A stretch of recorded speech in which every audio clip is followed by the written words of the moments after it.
तुमको कैसे पता है कि तुम्हारे पापा है? बोले मेरे को पता है। मैंने कहा पता है, पर तेरे को कैसे पता भाई कि ये तेरे पापा है? ये सबके लिए लागू है, ये तुझे कैसे पता कि यही तेरे पापा है? तो बोले कि मम्मी ने बताया। तो मम्मी ने बताया वो बात सही है, वो भी उसने माना हुआ है।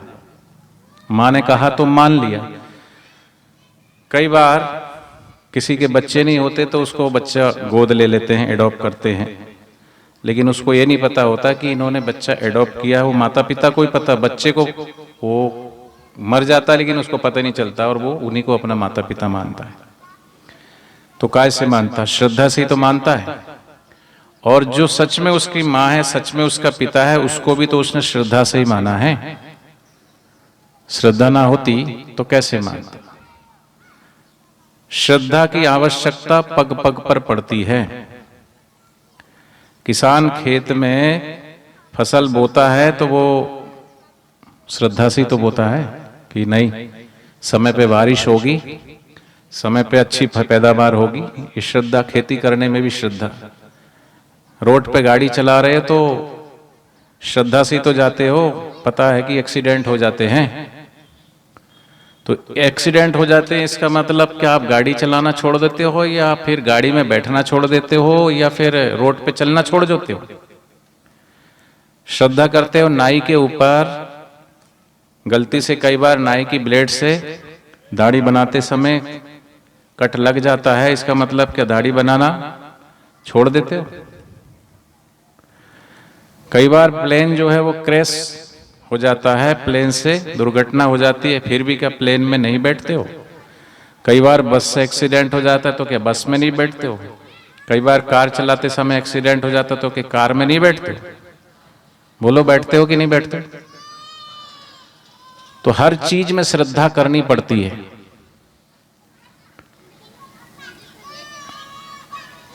कई डॉक्टर जो है वो गलत दवाई दे देते हैं तो मरीज चला जाता है ऊपर। अभी कोरोना में कईयों को ऊपर पहुंचा दिया मरीजों को। सेवादारी भाई बच्चों को थोड़ा बिठाओ सत्संग में, यहाँ सत्संग हो रहा है, खेल कूद नहीं हो रहा है ना। और बच्चों को भी अगर अच्छे से बिठाएंगे तो उनको भी थोड़ा समझ में आएगा। बच्चों का ही तो कार्यक्रम है ही। एक होती है कहावत है, शेरों की नहीं लेहड़े। लेहड़े मतलब भीड़ नहीं होती शेरों की, भीड़ तो भेड़ की होती है। और भेड़ ऐसी होती है कि एक भेड़ जिधर जाती है वो सारी भेड़ वैसी चलती है। भीड़ चाल और भेड़ चाल, जिसके पास अपना कोई विवेक नहीं। एक बच्चा उठा तो दूसरा उठेगा, एक कोई बड़ा उठा सत्संग में तो दूसरा उठेगा, तो भीड़ चाल होती है। तो भीड़ चाल नहीं, भेड़ चाल नहीं, थोड़ा अपना विवेक का इस्तेमाल करना चाहिए। तो जो लोग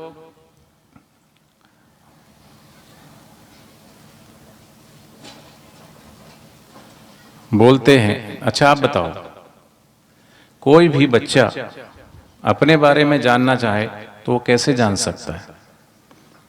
वो किस घर में पैदा हुआ, कौन से हॉस्पिटल में पैदा हुआ?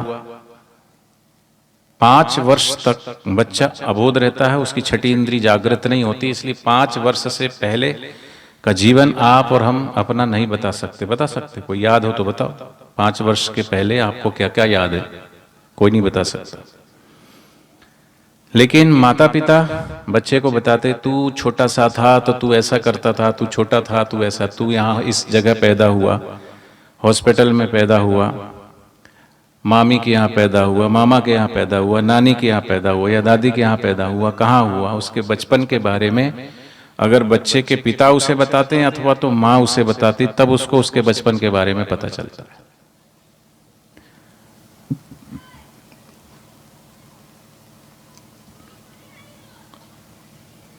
तो बोले पिता के बारे में अगर माँ सबूत ना दे तो बच्चा कैसे सिद्ध करेगा कि उसका पिता कौन है? बोले डीएनए कराएंगे। तो कितनों का डीएनए कराओगे? कितना वर्ष बीत जाएगा? कितनी पॉपुलेशन है? कितने लोगों का डीएनए मैच करेगा? तो श्रद्धा माँ के प्रति भी रखनी पड़ती है, श्रद्धा पिता के प्रति भी पड़ती है, पर रखनी पड़ती है, श्रद्धा भगवान के प्रति भी रखते हैं और श्रद्धा गुरु के प्रति भी रखते हैं। तो भगवान ने कहा श्रद्धावान लभते ज्ञानम, ज्ञान को वही प्राप्त होता है, लेकिन श्रद्धा भी लोगों की घटती और बढ़ती रहती है। लेकिन जो श्रद्धा घटती और बढ़ती रहे वो 2 कौड़ी की श्रद्धा।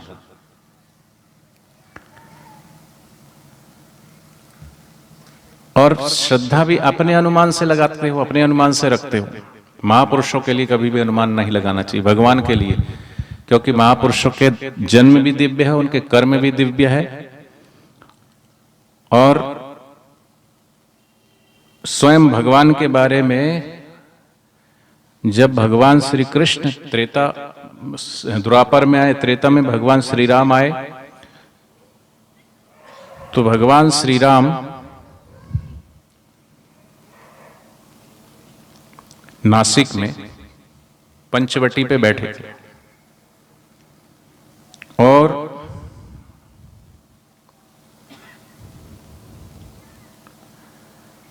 मां सीता के लिए मोगरे के फूल के गजरे बना रहे थे।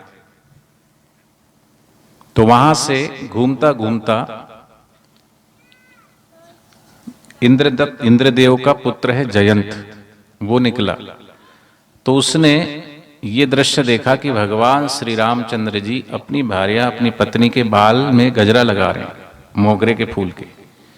तो बोले ये कैसे भगवान है, इनका नाम राम है और जहां राम तहां नहीं काम, और ये श्रृंगार में डूबे हुए हैं, मुझे नहीं लगता ये भगवान है। और वो कौवे का भेष धर करके और मां सीता के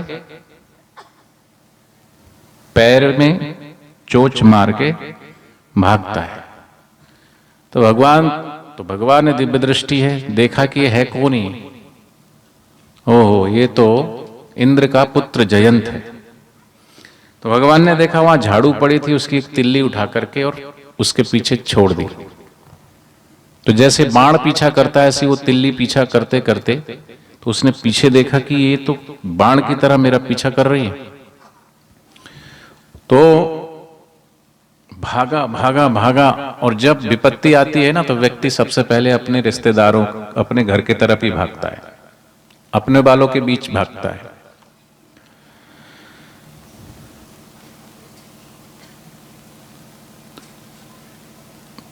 तो कहते हैं हरि रूठे तो गुरु ठौर है, और गुरु रूठे तो फिर कौन ठौर है। तो यहां भगवान से कुपित हुआ जयंत अपने पिता इंद्र के पास जाता है, और इंद्र को जब पता चलता कि ये तो भगवान की परीक्षा लेने गया था और ऐसा ऐसा इसने कृत्य किया है, और अगर इसको मैं शरण दूं तो मेरा इंद्रासन भी डोलेगा। ये है संसार की सच्चाई। जब मुसीबत आती है तो अपने भी मुख मोड़ लेते हैं। जिसने भगवान के प्रति जिसकी अश्रद्धा हो जाए, जिसकी गुरु के प्रति अश्रद्धा हो जाए, तो उस अपने भी देर सवेर मुख मोड़ेंगे।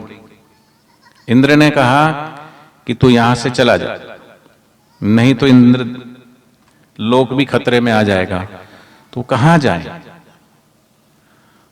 तो वहां से भागा, ब्रह्मा जी के पास गया, लेकिन भगवान के दर से अगर कोई ठुकरा दिया जाए तो वो कहां जाएगा। ब्रह्मा जी ने भी उसको शरण नहीं दी। फिर शिव जी के पास गया, तो शिव जी के पास शिव जी कैसे शरण दे सकते हैं, क्योंकि भगवान शिव के तो इष्ट हैं, आराध्य है भगवान श्री रामचंद्र जी। वहां से भी भगाया गया, भागे जा रहा, तो बीच में नारद जी मिले। नारद जी ने कहा कि क्यों भाग रहे हो। बोले मेरे से बहुत बड़ी भूल हो गई, बहुत बड़ी गलती हुई। क्या गलती हुई? गलती ये हुई कि मैंने भगवान श्री राम की परीक्षा ले ली। हम परीक्षा लेने जा रहे हैं, हम गुरुओं की परीक्षा लेते हैं, हम भगवान की परीक्षा लेते हैं। हमारे पास क्या मापदंड है परीक्षा लेने का, और हमारे पास बुद्धि कितनी है जिससे हम परीक्षा ले सके। गुरु हमारे परीक्षा ले तो समझ में आता है, भगवान परीक्षा ले तो समझ में आता, लेकिन हमारे पास क्या है परीक्षा लेने लायक? हमारी औकात क्या है? क्या एक जुगनू अपनी तुलना सूर्य से कर सकता है? क्या एक बूंद अपनी तुलना समुद्र से कर सकता है? हाँ, अगर बिंदु अगर सिंधु में मिल जाए, समर्पण हो जाए तो वो स्वरूप उसी का ही है। लेकिन अगर वो तुलनात्मक दृष्टि से देखा जाए तो कहां बिंदु और कहां सिंधु, कहां राई और कहां पर्वत। दीपक अपनी तुलना अगर सूर्य के प्रकाश से करने लगे तो दीपक का प्रकाश है कितना? ऐसी भक्त अगर ये सोचे कि मैं भगवान की परीक्षा लूंगा, शिष्य अगर सोचे मैं गुरु की परीक्षा लूंगा, तो समझना उल्टे दिन आ गए।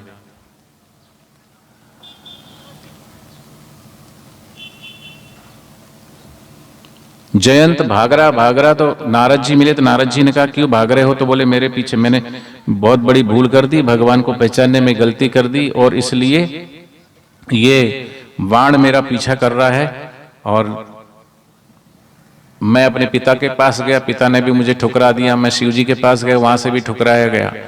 तो भगवान के द्वारा जो ठुकराया, कहते इसने हरि रूठे गुरु ठौर है। तो नारद जी ने कहा रुको, ऐसे भागने से समाधान नहीं मिलेगा, जाओ तुम भगवान श्री राम के पास जाओ। बोले वहां से तो मैं सताया गया हूं, भगवान के चरणों में मैंने अश्रद्धा रखी, अविश्वास किया, और मैं उनके पास कैसे जाऊं? ये भगवान का ही छोड़ा हुआ बाण है, तिल्ली मेरे पीछे लगा हुआ है और उनके पास मैं कैसे जाऊं? बोले ये पीछा कर रहा है, तुमने भगवान के प्रति अश्रद्धा रखी, परीक्षा लेनी चाहिए। मां सीता के चरण में तुमने चोच मारी, खून रक्त बहा, और ये भगवान का प्रभाव है कि वहां से वो बाण की तरह वो पीछा करते हो तुम्हारा आ रहा है। लेकिन तुम कहीं भी जाओ बचोगे नहीं, इसलिए तुम वहीं जाओ, उनकी शरण में जाओ। बोले मुझे वो बचाएंगे? बोले बचाएंगे क्यों नहीं, तो भगवान की शक्ति का प्रभाव है। लेकिन भगवान का स्वभाव सर्वधर्मान परित्यज्य मामेकम शरणम व्रजा अहम तुम सर्व पापेभ्यो मोक्षयिष्यामि मा शुचा। बड़ी से बड़ी भूल, बड़ी से बड़ी गलती हो, फिर भी माता पिता भगवान और सदगुरु वो क्षमा कर देते हैं। कितनी से बड़ी बड़ी गलती, बस सच्ची शरणागति चाहिए। तो जयंत भगवान श्री राम और मां सीता के चरणों में गिर पड़ा, कहा मुझे क्षमा कर दो, मुझसे बहुत बड़ी भूल हुई, मैं आपको पहचान नहीं पाया और ऐसी मैंने धृष्टता कर दी। तो भगवान श्री रामचंद्र जी ने कहा कोई बात नहीं, लेकिन ये जो बाण है ये अमोघ है, अब ये या तो तेरे प्राण लेगा या तो फिर कुछ न कुछ छूटा है तो ये तो जाएगा ही।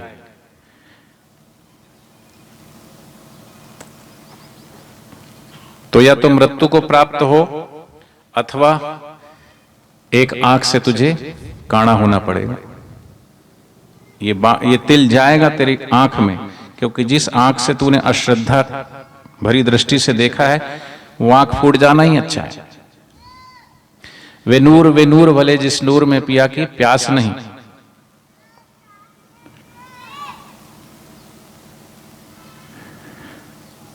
कबीरा वे नर अंध जो हरि को कहते और गुरु को कहते और, हरि रूठे गुरु ठौर है और गुरु रूठे नहीं कहीं फिर ठौर। तो यहां तो हरि रूठ गए तो बचाने वाले नारद जी आ गए और नारद जी ने मार्ग बता दिया और फिर रामचंद्र जी ने उस तिल को जयंत की आंख में गया और एक आंख से वो काणा हुआ। इसलिए कहा घट में है सूझे नहीं लानत, ऐसे जिंद तुलसी ऐसे जीव को भयो मोती अभियन। तो हम भगवान और भगवत प्राप्त महापुरुषों के लिए क्या अनुमान लगा। एक बार हरिद्वार में बापूजी दोपहर को एकांत में, जब सत्संग नहीं होता तो किसी न किसी आश्रम में ठहरते, तो वहां ठहरे हुए थे हरिद्वार आश्रम में। दोपहर हुई, 1 बजे करीब बापूजी व्यासपीठ पे आए। तो सबको ये विश्वास होता है कि बापूजी कभी भी निकलेंगे तो दर्शन हो जाएंगे, थोड़ी बातचीत हो जाएगी, दृष्टि पड़ जाएगी, क्योंकि बापूजी के पीछे पीछे दुनिया ये कलयुग है, सुर नर सब जन सब की यही रीति, स्वार्थ लाख करूं सब प्रीति। तो कई तो भगवान को भगवान के लिए ही चाहते हैं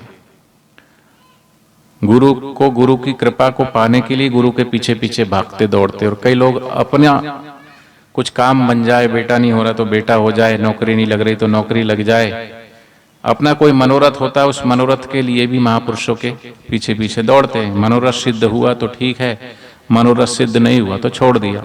फायदा हुआ तो जपे नाम, नहीं फायदा हुआ तो तुम फायदे और नुकसान के लिए भगवान और गुरु से जुड़े हो। भगवान को और भगवत प्राप्त महापुरुषों से ईश्वर प्रीति के लिए, भगवत प्रीति के लिए नहीं जुड़े। अब मेरा काम होगा तो मैं मानूंगा, मेरा काम नहीं हुआ तो मैं नहीं मानूंगा, तो जरूरी सबका काम होगा। स्वामी विवेकानंद अमेरिका गए और उन्होंने सत्संग में कहा कि अगर हमारे पास दृढ़ श्रद्धा है तो सामने का पहाड़ भी हट सकता है। तो एक माई गई अपने घर पर और उसने खिड़की खोली, उसकी खिड़की के सामने बिल्कुल बड़ा पहाड़ था और जोर से बोलती, ये पहाड़ हट जा, ये पहाड़ हट जा। और थोड़ी देर बाद आंख खोल करके देखे, खूब जोर जोर से हंसने लगी। बोले मुझे पता था पहले कि ये पहाड़ हटने वाला नहीं है। जब पहले से तुमने विश्वास ही नहीं है तुमको तो क्या कैसे हट सकता है पहाड़।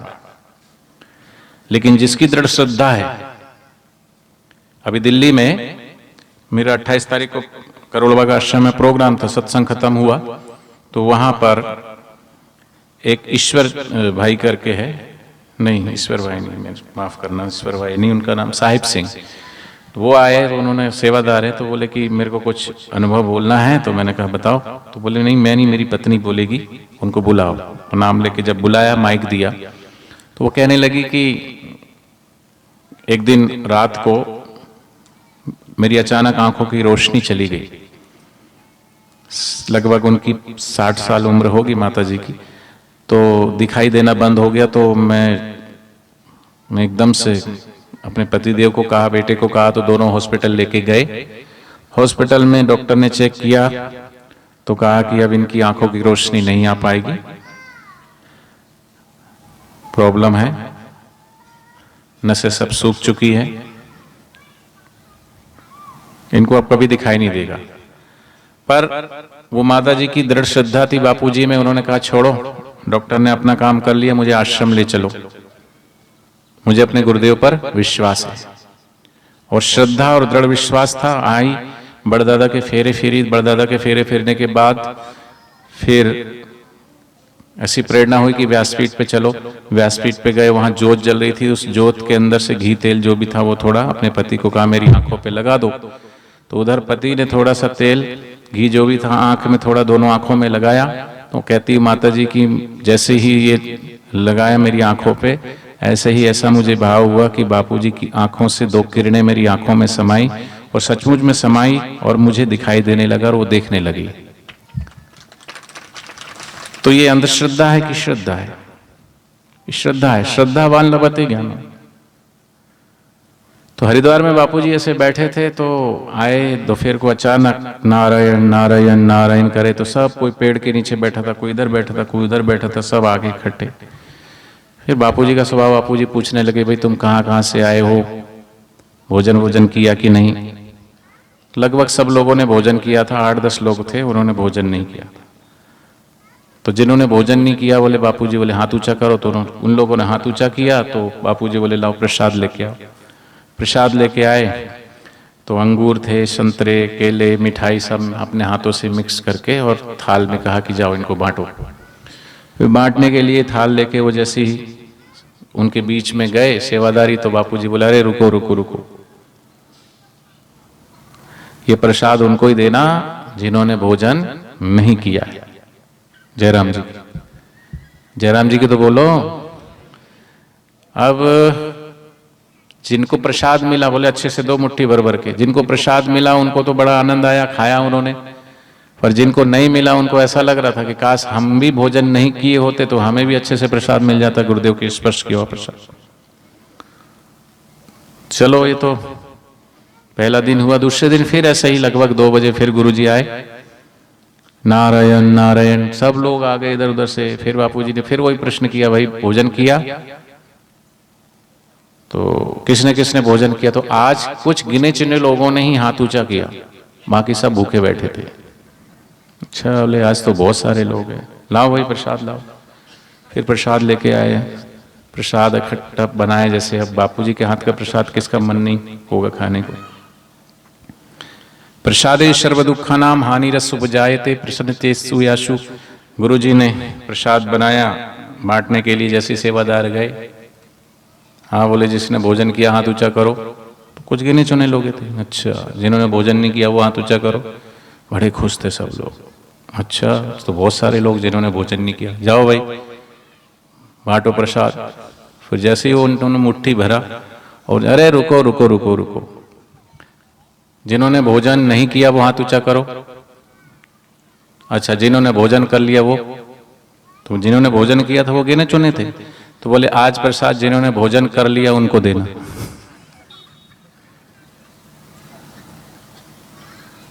तो आप क्या अनुमान लगा रहे थे अभी? अनुमान भगवान और ऐसा किया था कल तो आज ऐसा ही करेंगे, ये कोई निश्चित नहीं है।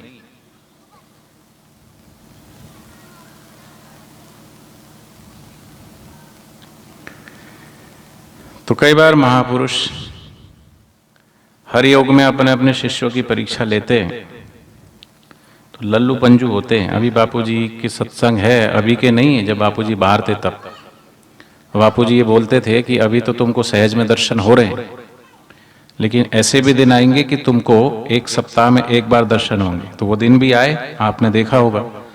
फिर बापूजी बोले ऐसे भी दिन आएंगे कि तुमको महीने में सिर्फ एक बार दर्शन होंगे, वो दिन भी आए। फिर बापूजी बोले कि ऐसे भी दिन आएंगे कि तुमको 6 महीने में एक बार दर्शन होंगे, वैसे भी दिन आए। फिर ऐसा भी बोले कि अब तुमको तो कभी तो सालों में एक आध बार दर्शन होगा, और अभी तो कितने दिनों के बाद बापूजी के दर्शन हुए थे अभी। तो जो उन्होंने कहा है वो सब हो रहा है। फिर भी कई लोग, और फिर ऐसा भी कहा कि अभी तो तुमको सहज में सत्संग मिल रहा है, लेकिन ऐसे भी दिन लाऊंगा, ऐसी निंदा करवाऊंगा खुद की, ऐसी निंदा करवाऊंगा कि जो लल्लू पंजू लोग हैं वो तो ऐसे छट जाएंगे, क्योंकि कचरे का बह जाना ही अच्छा है। सरोवर में मोती ही नीचे बैठते हैं, कचरा तो बहता है ऊपर ऊपर। तो ऐसे कचरा साफ साधक ना ही रहे तो अच्छा है। श्रद्धा तो जुगनू की तरह क्या टिमटिमाई और बुझ गई। श्रद्धा अगर हो तो कहते हैं ज्वाला माता की जो अखंड ज्योत है, उस अखंड ज्योत को बुझाने के लिए कितने कितने प्रयास किए गए। नादौन में वहां पर है हिमाचल में, और वहां ज्वाला देवी का मंदिर है, वहीं पे अपना आश्रम है। कई बार वहां से मैंने कीर्तन यात्रा निकाली, वहां में गया तो वहां एक ऐसा लोहे का तवा पड़ा हुआ है।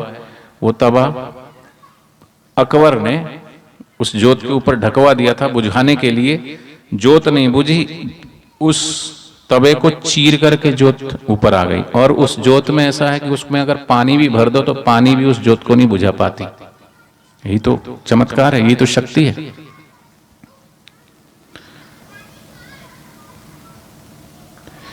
तो गुरुजी एक दिन अपने शिष्यों को लेके जा रहे थे कि शिष्य तो बहुत हैं, करोड़ों लोग होते हैं, लेकिन एक शिष्य की वृत्ति, शिष्य का भाव दो प्रकार से होता है। एक वो शिष्य जो गुरु को मानता है, गुरु को जानता नहीं, और मानी हुई मान्यताओं को बदलने में, पलटने में कोई देर नहीं लगती। गुरु की वाहवाही हो रही है, मंच आ रहे हैं, नेता आ रहे हैं, सब आ रहे हैं, बड़ी भीड़ आ रही है, तो हम भी जाएंगे, माल अर्पण करवाएंगे, हमारा भी नाम होगा, ये होगा। उस समय तो सब दौड़ पड़ते, सब आगे पीछे भागते रहते हैं। वो नेता छाप साधक। अभी भी बापूजी जब बाहर आ जाएंगे ना, अभी भी जो ऐसे लोग हैं जो घर में दुबक के बैठे हैं, कभी सत्संग में नहीं आते, कभी आश्रम में आना छोड़ दिया, गुरुजी ने माला दी वो माला नहीं करते, गुरु ने गुरु गीता दी वो नहीं जपते। गुरुजी अपना नाम थोड़ी, भगवान का ही नाम दिया, लेकिन वो भी छोड़ दिया। क्यों? क्योंकि वो बापूजी को गुरु नहीं बनाया उन्होंने मीडिया वाले को गुरु बनाया। मीडिया वाले ने जो दिखा दिया वैसी धारणा बना के जीने लगे। क्योंकि ब्रह्मज्ञानी की गत ब्रह्मज्ञानी जाने, ब्रह्मज्ञानी को का मूड पिछाने। हम ब्रह्मज्ञानी को नहीं अपनी बुद्धि से समझ सकते, और बुद्धि से समझ में आ जाए कोई, वो ब्रह्मज्ञानी हो ही नहीं सकता। ब्रह्मा जी जैसे ब्रह्मा जी भ्रमित हो जाते हैं, भगवान शेषनाग के अवतार श्री रामचंद्र जी के साथ रहते हैं, छाया की तरह साथ रहते हैं, और जब रावण को मार करके जब सीता जी को लेके आना होता है तो लक्ष्मण जी को रामचंद्र जी कहते अग्नि प्रज्वलित करो। लक्ष्मण जी कहते प्रभु अग्नि किस लिए? बोले सीता जी को प्रवेश कराना है। तो एकदम लक्ष्मण जी आग बबूला हो जाते हैं कि सीता के ऊपर आप संदेह करते हो? वो सीता जिसने अयोध्या के राज सुख के वैभव को छोड़ करके और पग पर नंगे नंगे पैर अपने आपके साथ चली, दुष्ट रावण ने गलती से सीता माता का हरण कर लिया और फिर भी वहां पे आपके नाम का रटन करती रही। कितने प्रलोभन दिए, कितने उसने प्रयास किए, दबाव डाले, लेकिन फिर भी वो डिगी नहीं। ऐसी सीता माता के ऊपर आप संदेह करते हो? क्या क्या नहीं बोला लक्ष्मण जी ने, लेकिन राम जी कह रहे हैं तुम ऐसा क्यों बोल रहे हो भाई? मैं सीता पे संदेह नहीं कर रहा हूं, मैं तो सीता को अग्नि में प्रवेश करा के, अर्थात मैं तो अग्नि देवता से असली सीता लेना चाहता हूं। तो बोले ये कौन है? फिर असली सीता अग्निदेव के पास है, ये तो सीता की छाया मात्र है, असली सीता को तो रावण छू भी नहीं सकता। बताओ, शेषनाग के अवतार है, छाया की तरह भगवान श्री रामचंद्र के साथ रहते हैं और 14 वर्ष तक सोते नहीं है। ऐसे भगवान शेषनाग के अवतार भी भगवान को पूर्ण रूप से नहीं जान सकते, तो हमारी क्या औकात है हम जान ले किसी को?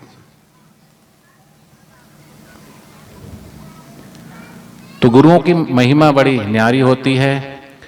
वो गुरुजीएफ अपने 20 शिष्यों को लेकर के निकले, 20 शिष्यों को लेकर के निकले और एक सूखी नहर थी, उस नहर में चलते चलते अचानक, जैसे छोटे बच्चे वो गेम खेलते, स्टेचू स्टॉप कुछ ऐसा गेम खेलते ना, खेलते कि नहीं?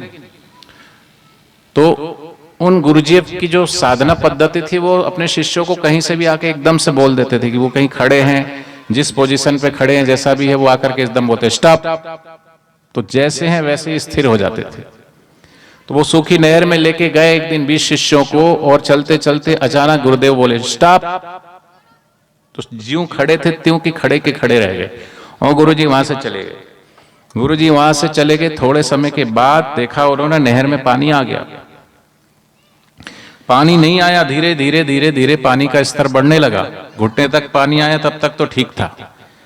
और ज्यों जल का स्तर कमर तक आया तो कुछ लोग ऐसे कांपने लगे और सोचने लगे गुरुजी हमें आज्ञा देके चले गए हैं, तो कहीं गुरुजी हमें भूल तो नहीं गए, और गुरुजी कहीं समाधि लगा के बैठ गए और पानी का स्तर बढ़ते जा रहा है। तो कुछ लोगों की अपने दिमाग चलने लगा और वहां से कुछ लोग निकल के, चलो भाई निकलते हैं, गुरुजी नहीं लगता हमें आएंगे अपने, तो चलो जल से बाहर आ गए, किनारे पे खड़े होकर देखने लगे, देखते अब क्या होता है। तो 20 थे, 20 में से पहले 5 निकले, कमर से पानी फिर नाभि तक आया तो फिर 5 और निकल गए, और हृदय को जब जल ने छुआ तो अब बोले अरे भाई जान है तो जान है, शरीर होगा तो साधना कर लेंगे, फिर और कोई गुरु बना लेंगे, कर लेंगे, देख लेंगे, चलो भाई कौन मरेगा यहाँ। और जैसे ही छाती तक पानी आया उसमें से कुछ और चले गए, फिर कंठ तक आया तो 15 तो पहले ही चले गए, उस 5 में से 4 और भाग गए। फिर अब देखने वाले किनारे पे खड़े होकर तमाशा देख रहे थे कि अब क्या होगा। एक पूरी दृढ़ श्रद्धा से और विश्वास से, गुरु के वचनों पर विश्वास करके लगा हुआ था कि भाई गुरुजी ने कहा है तो गुरु आज्ञा ही शिष्य से परम मंगलम। हम भूल सकते हैं गुरु को, गुरु हमें नहीं भूल सकते। गुरु कोई साधारण व्यक्ति नहीं है, गुरु एक शक्ति है, गुरु एक चेतना है। अखंड मंडलाकारम व्याप्तम येन चराचरम तत्पदम दर्शितम येन तस्मै श्री गुरुवे नमः। और ज्यों नाक को जल छुआ, लोग देख रहे हैं, जो इसकी सहपाठी थे सब भाग के, कोई इधर खड़ा कोई इधर खड़ा, और बोले अब तो मरा, ये तो मरा, अब तो गया, अब तो गया। लेकिन वो ज्यों का त्यों खड़ा है और उसकी नासिका को पानी ने छुआ। फिर ऊपर आज्ञा चक्र को जल ने छुआ, पूरा डूब चुका है वो। धीरे धीरे धीरे धीरे धीरे ज्यों उसके सहस्त्रसार चक्र को जल ने छुआ, ज्यों वो पूरा डूबा, झट गुरुजी आए और हाथ पकड़ के उसको पट से बाहर निकाल लिए। जो डूबा सो तरा और जो निकल के भागा सो मरा। जो भाग गए गुरु पे जिन्होंने अश्रद्धा करी, वो फिर संसार सागर में जन्मे और मरे। लेकिन जिसको गुरु की वचनों पर पूर्ण श्रद्धा पूर्ण विश्वास हुआ, वो तो मरे नहीं, वो तो तरे। तो जो अपने गुरुदेव पे पूर्ण श्रद्धा रखता, पूर्ण विश्वास रखता है, वो तो तरता है। जो संतों की निंदा करता है वो तो फिर जन्मता है, फिर मरता है। तो ऐसे गुरुदेव का जिन्होंने प्यार पाया है, वो गुरुदेव के प्यार को, गुरुदेव के दुलार को, गुरुदेव की करुणा को, गुरुदेव की कृपा को, गुरुदेव के आशीष को वो कभी भूल नहीं सकता। और जो भूल जाए वो एहसान फरामों से। तो आइए ऐसे गुरुदेव के श्री चरणों में हम प्रार्थना करते हैं, कैसा तेरा प्यार गुरुवर भूल न पाए।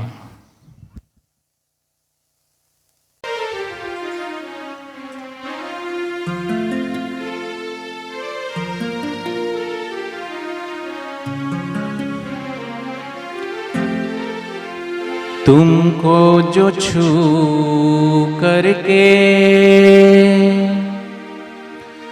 आती है हवाएं, आज भी जोधपुर के बाहर बहुत सारे बहन और भाई बैठे रहते हैं, माला जपते रहते हैं, पूर्णिमा हो, अमावस हो, रविवार हो। और इस आस और विश्वास, पहले तो कोर्ट से बाहर, कोर्ट के लिए आते थे गुरुजी, तो दर्शन होते थे, गाड़ी में दौड़ के जाते थे, लेकिन अभी बाहर नहीं आते, फिर भी वो बैठे रहते हैं इस भाव से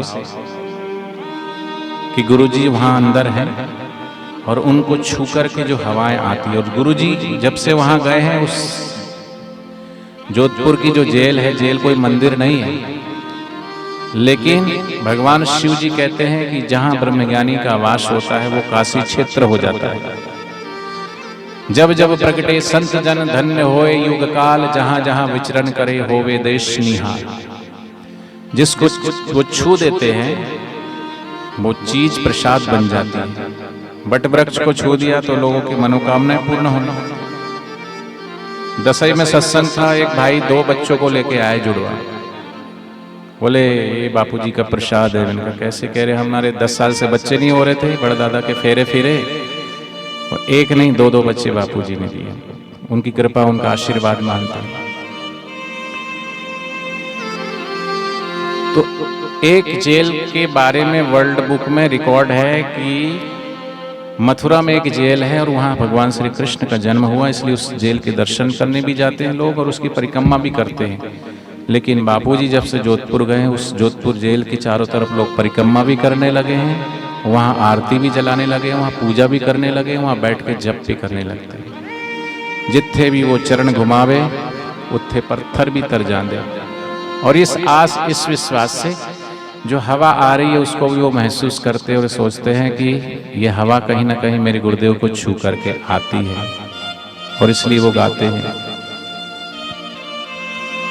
तुमको जो छू करके आती है हवाएं, महका दे तन मन ये,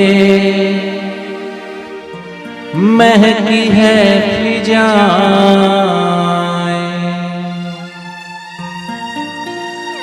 तुमसे ही खुशियों के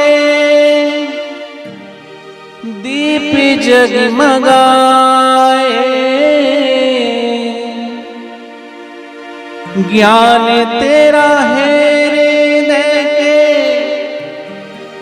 कमल को खिलाए,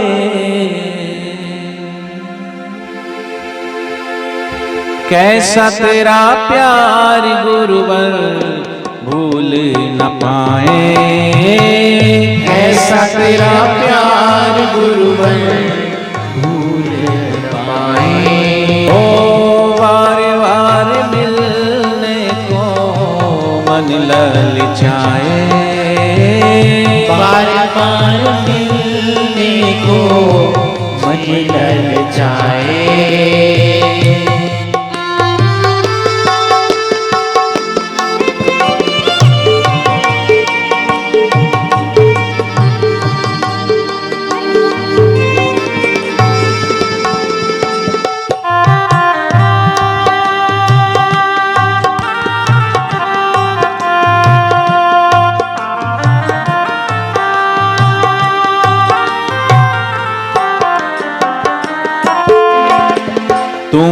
बिन ये जीवन था सूना वीराना, तुम बिन ये जीवन था सूना वीराना। ओ दिल था ये भक्ति के सुख से बेगाना, दिल था ये भक्ति के सुख से बेगाना।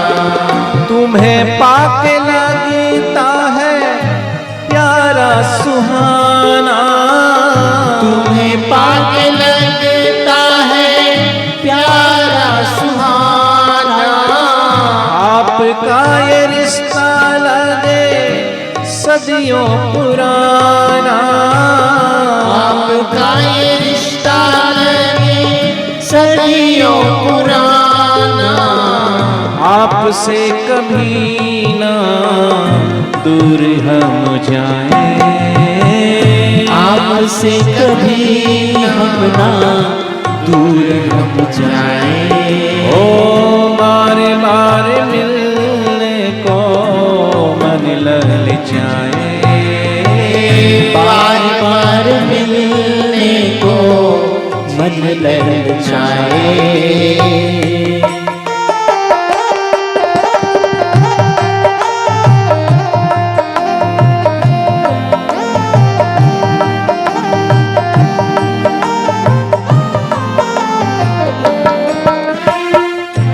नैनों से आपके अमृत बरसे, नैनों से आपके अमृत बरसे।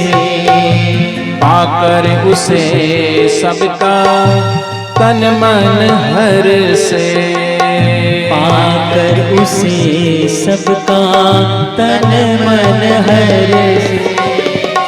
हर कोई आपके दर्शन को तरसे, हर कोई आपके दर्शन को तरसे। जो भी पाया हमने पाया तेरे दर से, जो भी पाया हमने पाया तेरे दर से। तुम्हें देख कर सबका मन मुस्कुराए, तुम्हें देख कर सबका मन मुस्कुराए। ओ बार बार मिलने को मन ललचाए, बार बार मिलने को मन ललचाए।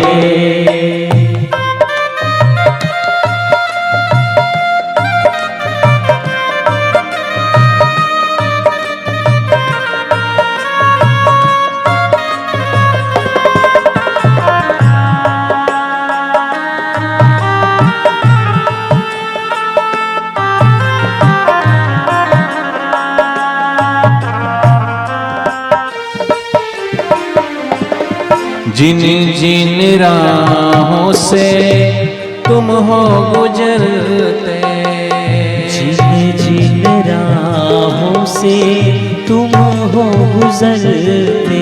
ओ चाहो दिस प्रभु तुम ही आनंद हो भरते, चौदिश प्रभु तुम ही आनंद हो भरते।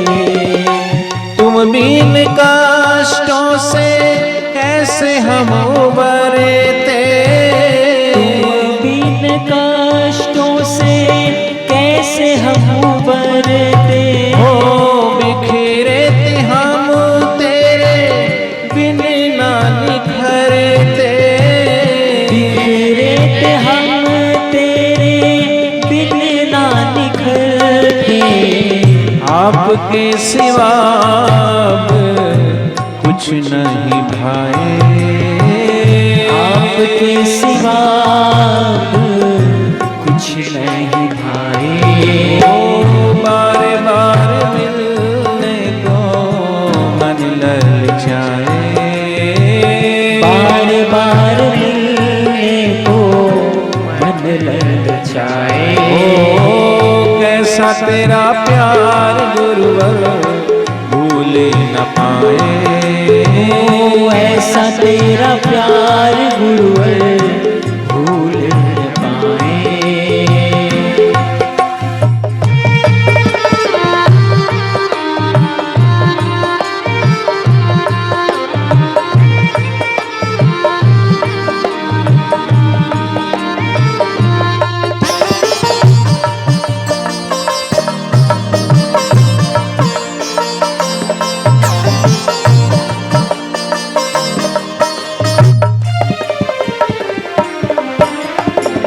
कैसा अनोखा प्रभु ज्ञान हो भरते।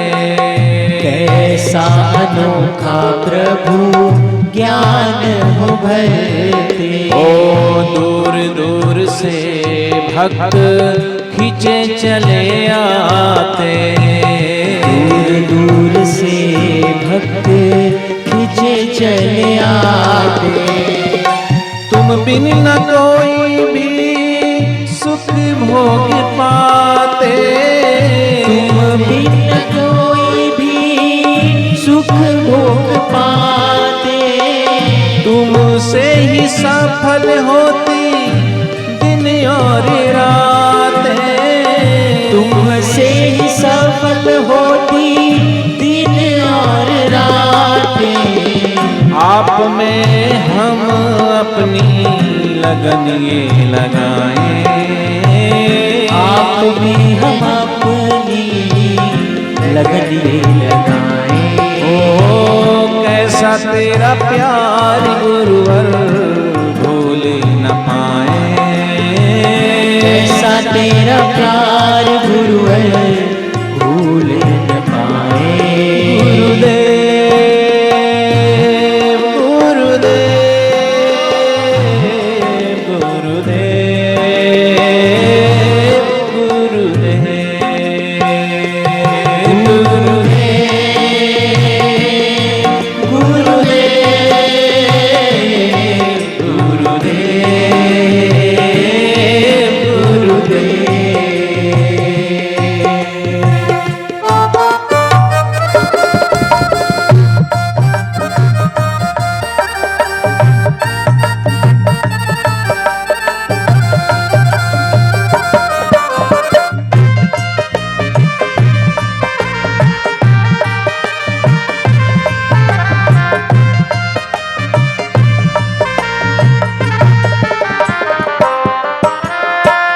इतनी ही रहमत प्रभु हम पर करना। इतनी ही रहमत प्रभु हम पर करना। दिल ये हमारा तुम श्रद्धा से भरना। दिल ये हमारा तुम श्रद्धा से भरना। आप ही के सिमरन में जीना और मरना। आप ही के सिमरन में जीना और मरना। ओ सब दोषों को मेरे आप हर लेना। सब दोषों को मेरे आप हर लेना। आप में हम अपनी प्रीति बढ़ाएं। आप में हम अपनी प्रीति बढ़ाएं। ओ कैसा तेरा प्यार गुरुवर भूल न पाए। ऐसा तेरा प्यार गुरुवर भूल न पाए। बार बार मिलने को मन ललचाए।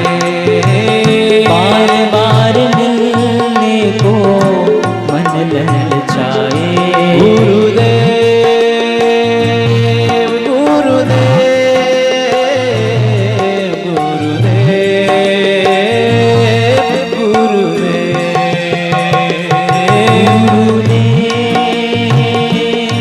गुरुदेव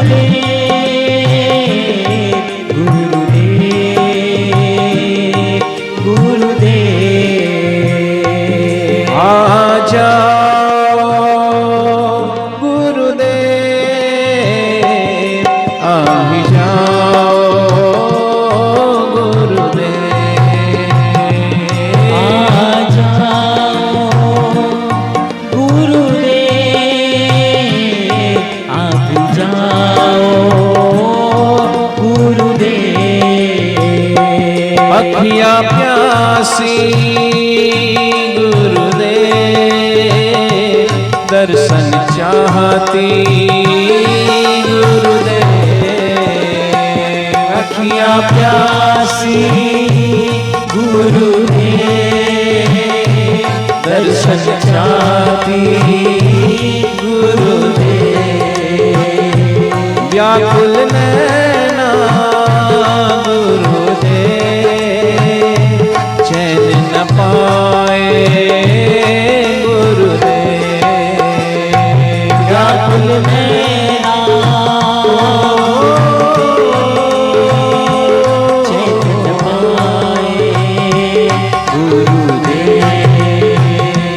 आ जाओ गुरुदेव, ना तरसाओ गुरुदेव, आ जाओ गुरुदेव, ना तरसाओ गुरुदेव।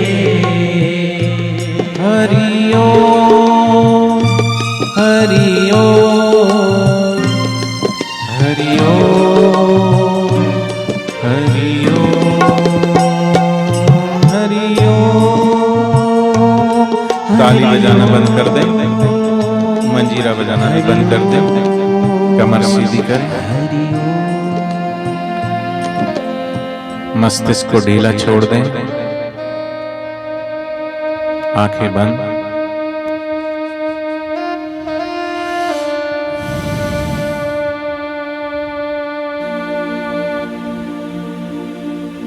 गहरा श्वास लेके छोड़ दें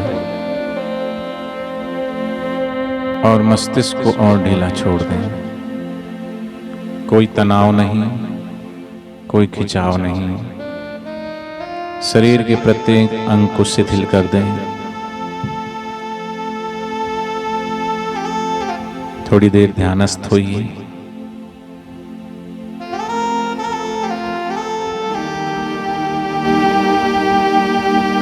हुए नैन जब बंद, तब मिला वो आनंद,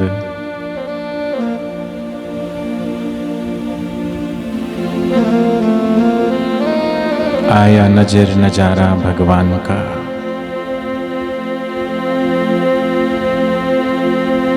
हर जगह वो समाया, सारे जग को बताया। आई रोशनी थी आंखों में ज्ञान की।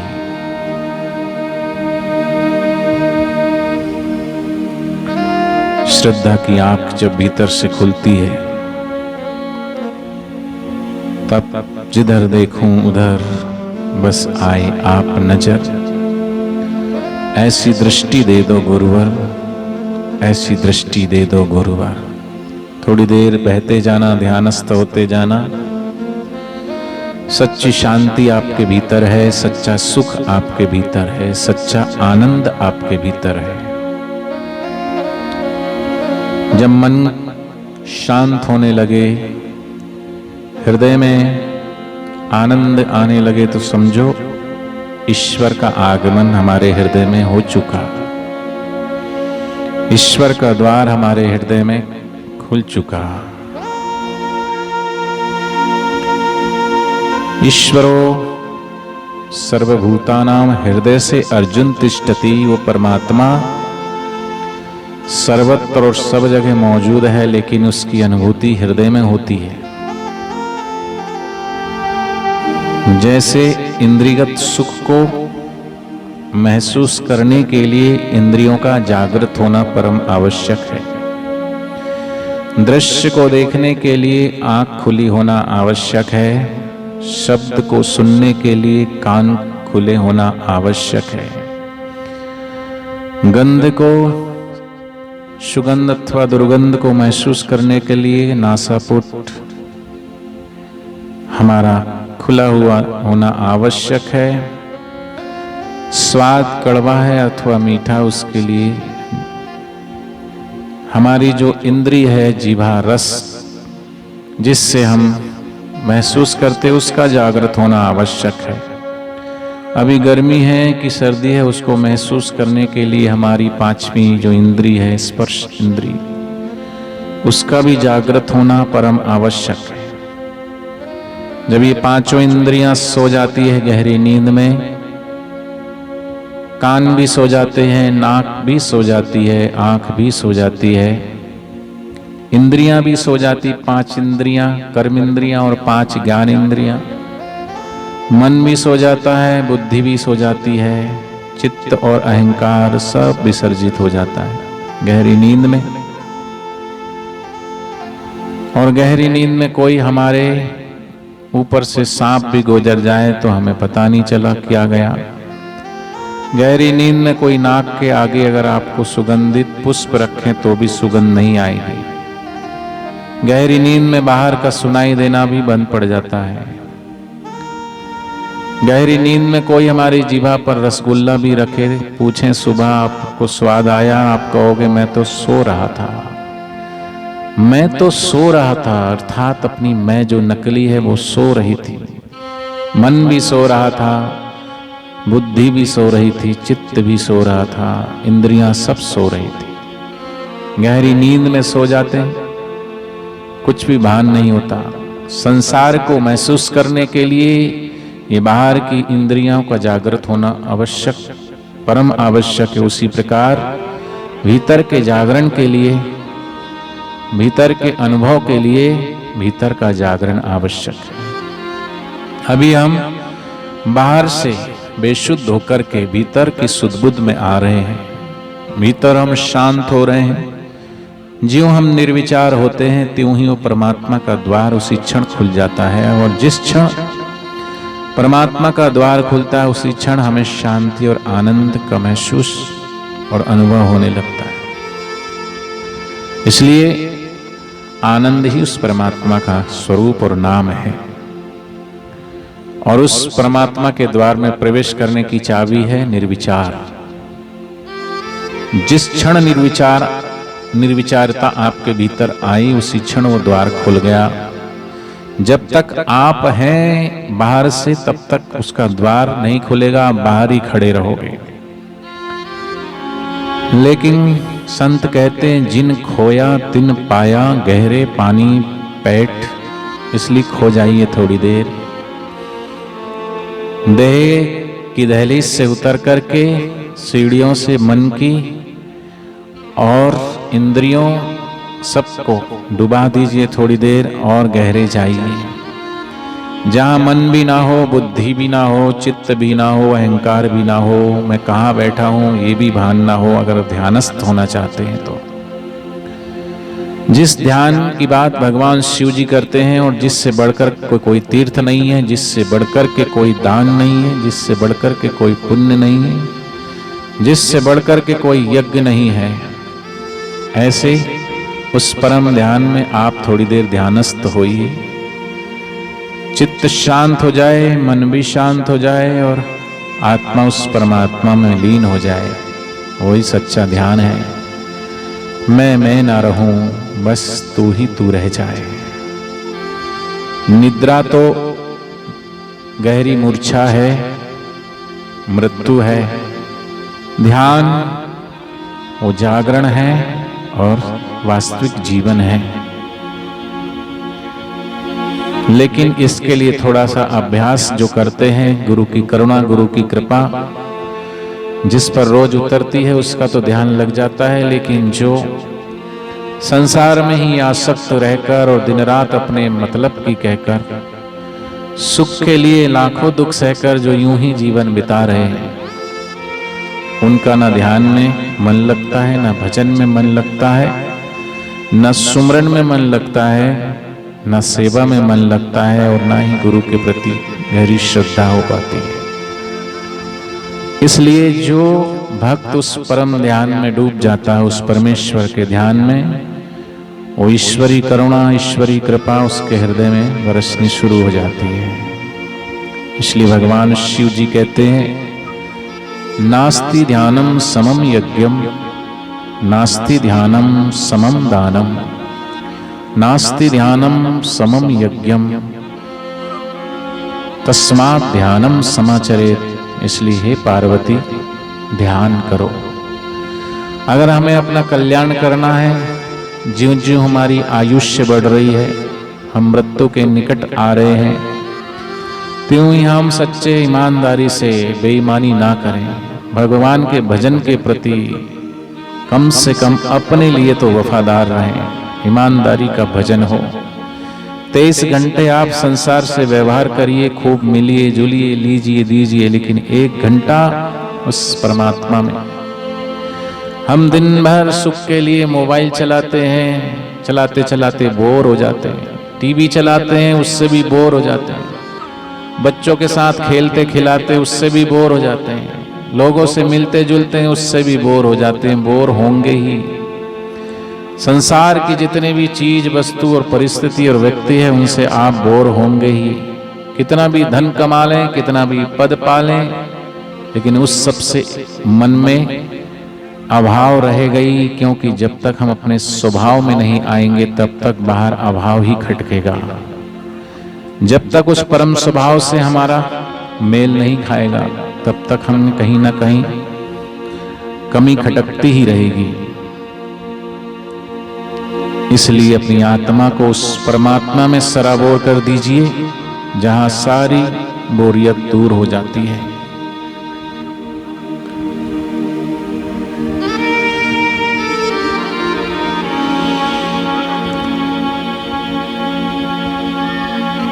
बालसेम-टो नाम के एक हासिद धर्मगुरु थे,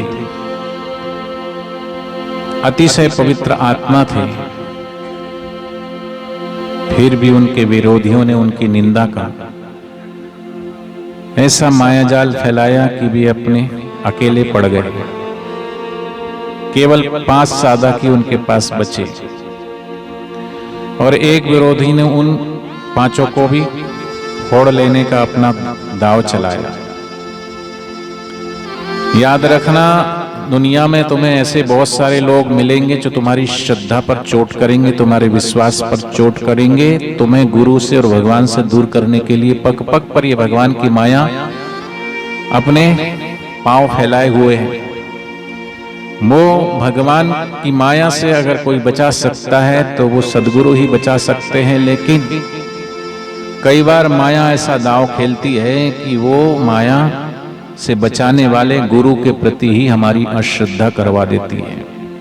इसलिए श्रद्धा अगर हमारी कोई जोड़ता है तो वो सिर्फ और सिर्फ सदगुरु ही भगवान से हमारी श्रद्धा जोड़ते हैं, और जो हमारी श्रद्धा जोड़ते हैं उनके प्रति ही हमारी मन में अश्रद्धा हो जाए तो ऐसे पग पग पर लोग हमें मिलेंगे। ऐसे ही श्रद्धा तोड़ने के लिए एक शिष्य ने उनसे कहा है कि हे निंदाखोर, तेरी वाणी में अमृत भरा है और तू अपने को मेरा हितकारी होने वाले का दिखावा करता। मुझे पता है कि तेरे हृदय में विष भरा है, तू एक खतरनाक व्यक्ति है। हम लोग तेरे जाल में नहीं फंसेंगे।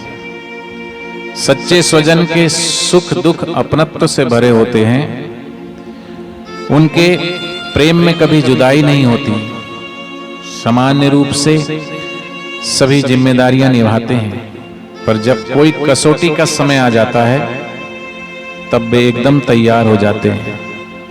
उन्होंने जिन्होंने प्रेम दिया और उनसे बदले में जो अनेक गुना प्रेम पाया, उनके विरुद्ध एक भी शब्द सुनने को वे तैयार नहीं होते। उनके विरुद्ध बोलने वालों को ऐसा जवाब देते हैं कि जिसे सुनकर वह चलता बनता है। हाँ में हाँ मिलाने वालों की बात तो उन्हें सुहाती ही नहीं। अपने पुराने गुरु की निंदा करने वाले एक महानुभाव से मैंने कहा कि इस प्रकार निंदा करने से आपको कोई लाभ नहीं मिलेगा। अभिप्राय के आदान प्रदान से त्रिशंकु बनकर लटकने की आवश्यकता नहीं, लुढ़कने वाला बनकर आमने सामने टकराने की आवश्यकता नहीं। तुम अपने हृदय और अपनी आत्मा के व्यवहारों में अपने आंतरिक विचारों का पता लगाओ। वहां से तुम्हें जो नवनीत मिलेगा वही सच्चा होगा। हम सब जो साधक यहाँ बैठे हैं, अपनी अंतरात्मा में, हृदय में जरा झांक करके देखे कि हमारे गुरुदेव ने हमसे लिया क्या है। उन्होंने शांति दी, सतज्ञान दिया, सतमार्ग बताया। और ईमानदारी से, गहराई से अगर हम गुरु की करुणा कृपा को अनुभव करेंगे भीतर से, तो हमें अपने गुरु की करुणा और कृपा का एहसास होगा। और जिनको अपने गुरु की करुणा कृपा का एहसास है, वो कहते हैं ये सदगुरु का दर है, यहाँ मनमानी नहीं होती। निंदा करने वाले चाहे कितनी भी निंदा करे, सच्चे गुरु भक्तों को कोई परेशानी नहीं होती। सच्चे गुरु भक्त कहते अरे निंदा को कुछ तो है बापूजी में, वरना बापूजी की दुनिया यूं ही दीवानी नहीं होती, दीवानी नहीं होती। फिर भी जो गुरु के लिए कुछ अपशब्द बोलता है, बकवास करोगे तो उससे तुम्हारा ही पतन होगा। तुम्हारी इन निंदा से उन संत की कोई हानि नहीं होने वाली है। संत के ऊपर अगर कोई कीचड़ फेंकता है तो उसके ही कपड़े गंदे होते हैं। कोई सूरज की तरफ देख करके थूकता है तो थूक उसके मुंह पे ही आके गिरता है। संत तो उस अवस्था में है कि ब्राह्मणी स्थिति प्राप्त कर कार्य रहे ना शेष, मोह कभी ना ठग सके, इच्छा नहीं लवलेश। पूर्ण गुरु की कृपा मिली, पूर्ण गुरु का ज्ञान, आंसूमल से हो गए साईं आशाराम। लेकिन जब जब इस धरती पर कोई ब्रह्मज्ञानी महापुरुष आते हैं, चाहे भगवान श्री रामचंद्र जी आए, विरोध करने वाले रामचंद्र जी का भी विरोध करते थे। कृष्ण जी आए तो कृष्ण जी का भी लोग विरोध करते थे। विरोध करने वाले रामचंद्र जी के गुरु विश्वामित्र जी जब यज्ञ करते थे तो दुष्ट लोग यज्ञ में भी हड्डियां और रक्त डाल करके चले जाते थे। उस समय भी भगवान श्री कृष्ण चंद्र जी के जीवन में देखो कंस ने क्या क्या षड्यंत्र किए भगवान श्री कृष्ण के लिए। लेकिन हमेशा धर्म कार्य में रुकावट पेश आती है, लेकिन भगवान की मर्जी ही उसे मिटाती है। इसलिए संत लोग कृपा करके, दया करके सावधान करते हैं। कबीरदास जी कहते, कबीरा निंदक ना मिलो पापी मिलो हजार, एक निंदक के माथे पर लाख पापिन को बार।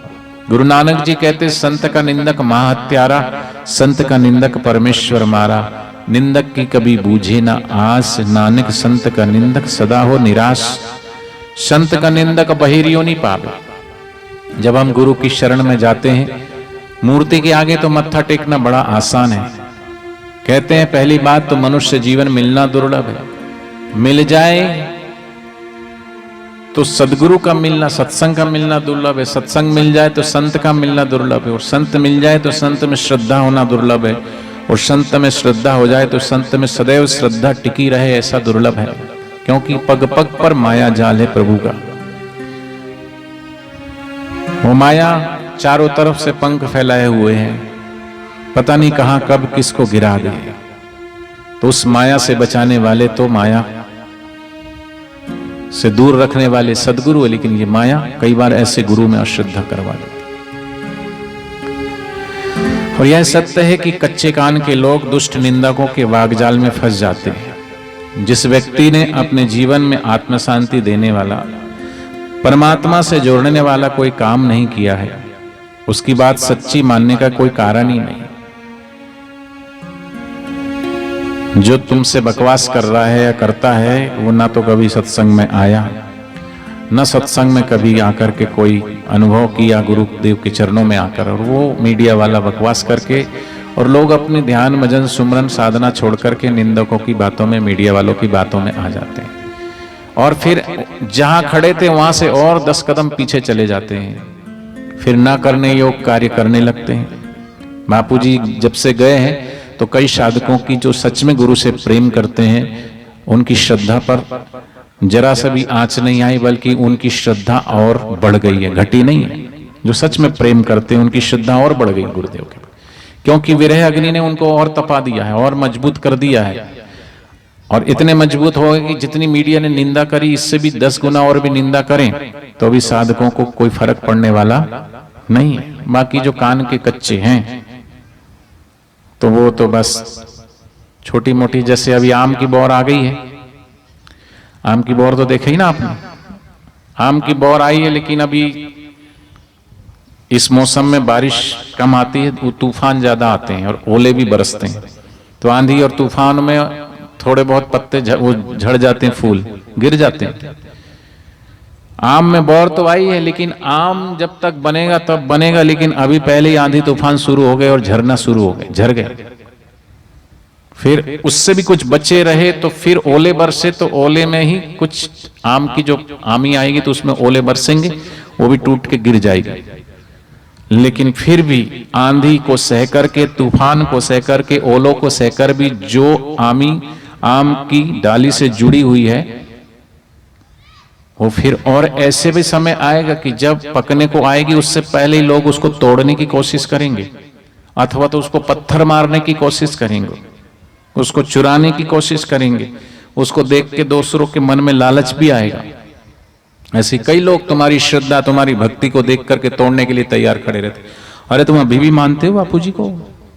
अभी भी तुम आश्रम में जाते हो? तुम अभी भी बापूजी का फोटो लगाते तो कि तेरे बाप का लगाएंगे, तेरी पूजा करेंगे? मानते थे का मतलब क्या है?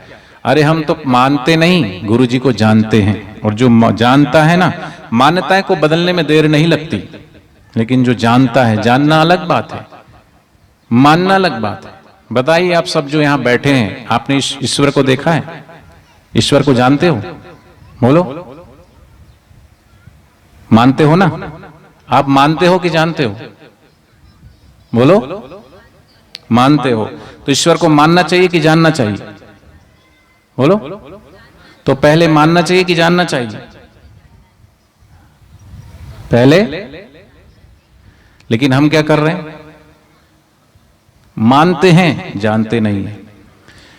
तो कई लोग ऐसा बोलते हैं, मैंने एक भजन गाता हूं कि जिसने रचा है संसार, आओ मानने से पहले उसको जान ले। ईश्वर का काम क्या है कि जगत को बनाना और बनाकर चलाना, बस ईश्वर का काम है। और ईश्वर रहता कहां है? कि जैसे दूध में घृत और तेल तिलों में जिस भांति जमा है, पावन परमेश्वर इस जगत में उस भांति रमा है। आओ उसे मानने से पहले जान ले। माता के उर में जिसने, बच्चे के जन्म से पहले माता के उर में जिसने दूध भर दिया, चींटी से लेकर हाथी तक के भोजन का जिसने प्रबंध कर दिया, आओ उसे मानने से पहले जान ले। विविध रंगों के फूल लगते हैं प्यारे, नभ में चमकते ये चांद सितारे, आओ मानने से पहले उसे जान ले। लेकिन कई लोग बोलते हैं, किसी ने प्रश्न किया, महाराज मानेंगे तभी तो ना जानेंगे, पहले तो मानेंगे तभी तो जानेंगे। तो मैं उनसे पूछता हूं कि जिसको तुम जानते ही नहीं उसको क्या खाक मानोगे? जानते ही नहीं तो फिर मान किसको रहे हो? इसलिए श्रद्धावान लभते ज्ञानम, श्रद्धा करना पड़ता है, श्रद्धा से ही माना हुआ है, लेकिन सिर्फ मानने से नहीं। तो लोग ऊपर ऊपर से जो मानते थे, लेकिन जो जानते हैं गहराई से कि गुरुदेव क्या है, तो जो गुरुदेव को जानते हैं वो कहते हैं, हम नहीं छोड़ के दर आपका जाने वाले, भक्त जब आपका कहते हैं जमाने वाले, आपके दर पे जिए यहीं पे मर जाएं बापू, यही कहते हैं बापू के दरबार में आने वाले। और रही बात, कई बार ऐसा भी सुना है कि कई बार कानों सुनी बात बोले झूठी होती। मीडिया का काम क्या है? एक मीडिया वाले ने कहा अपनी पत्नी से, खबर होती नहीं है, खबर बनाई जाती है, आओ मैं तुम्हें दिखाता हूं इसका बोले रूप, कि तुम अपनी सहेली से बोलना कि मेरे पति के पेट में आज सुबह एक कौवे का पंख निकला, पर उससे किसी से बताना नहीं। ऐसा करके उसने अपनी पत्नी को बोला। अब कई बार जो चीज मना करो वो चीज फिर पेट में गुड़ गुड़ गुड़ गुड़ गुड़ करते रहती जब तक किसी को बताना दे।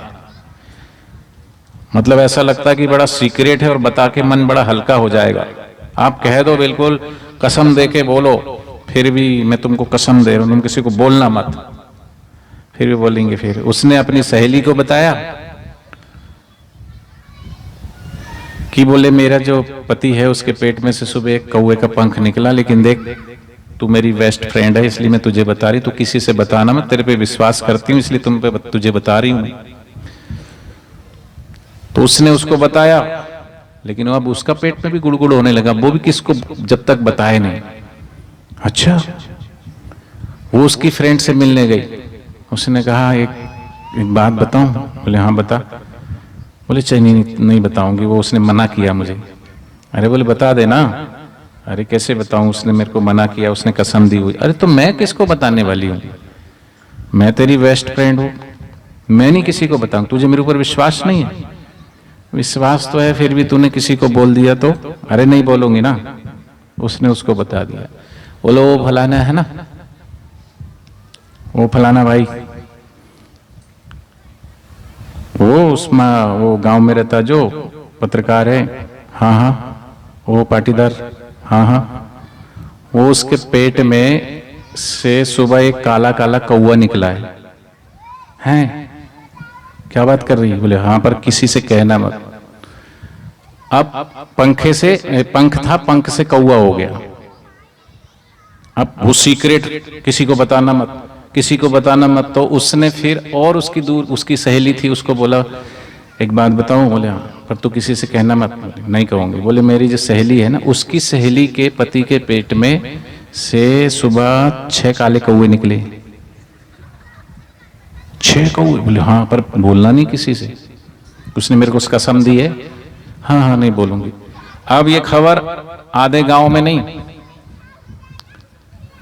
इस गांव के छोर से उस गांव के छोर तक पहुंच गई। अरे फलाने मोहल्ले के फलाने घर में वो भाई है ना, उसके पेट में से 1 दर्जन काले कौवे निकले, जयराम जी। दूसरे दिन अखबार में छप गए हेडलाइन, फलाने फलाने भाई के पेट में से 1 दर्जन काले कौवे निकले। उसने कहा देख, खबरें ऐसे बनती है, खबरें होती नहीं, खबरें बनाई जाती है। लोगों को बड़ा इंटरेस्ट है निंदा चुगली में। पॉजिटिव खबर लोग कम देखते हैं। मीडिया के अंदर जो खबरें चलती है उसके अंदर देखो उसकी व्यूज कितने हैं, कितने लोगों ने देखा।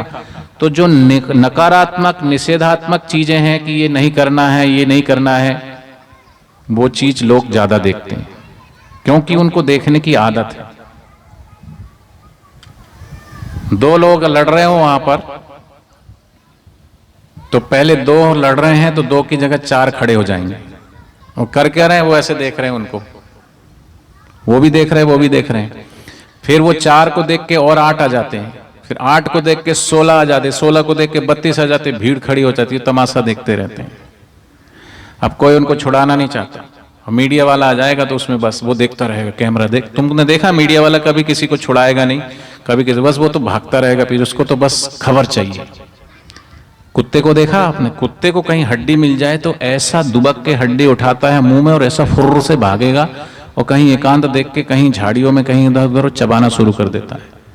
और सूखी हड्डी है लेकिन चबा इतना चाव से रहा कि अपना ही जबड़ा का खून उसको बड़ा टेस्टी लगता है, सोचता कि हड्डी में बड़ा टेस्ट आ रहा है। ऐसी जो लोग निंदा चुगली की खबरें इधर उधर मीडिया में देख करके दूर से ही देख लेते हैं और वैसे अनुमान लगा के वैसी धारणा बना के जीने लगते हैं। तो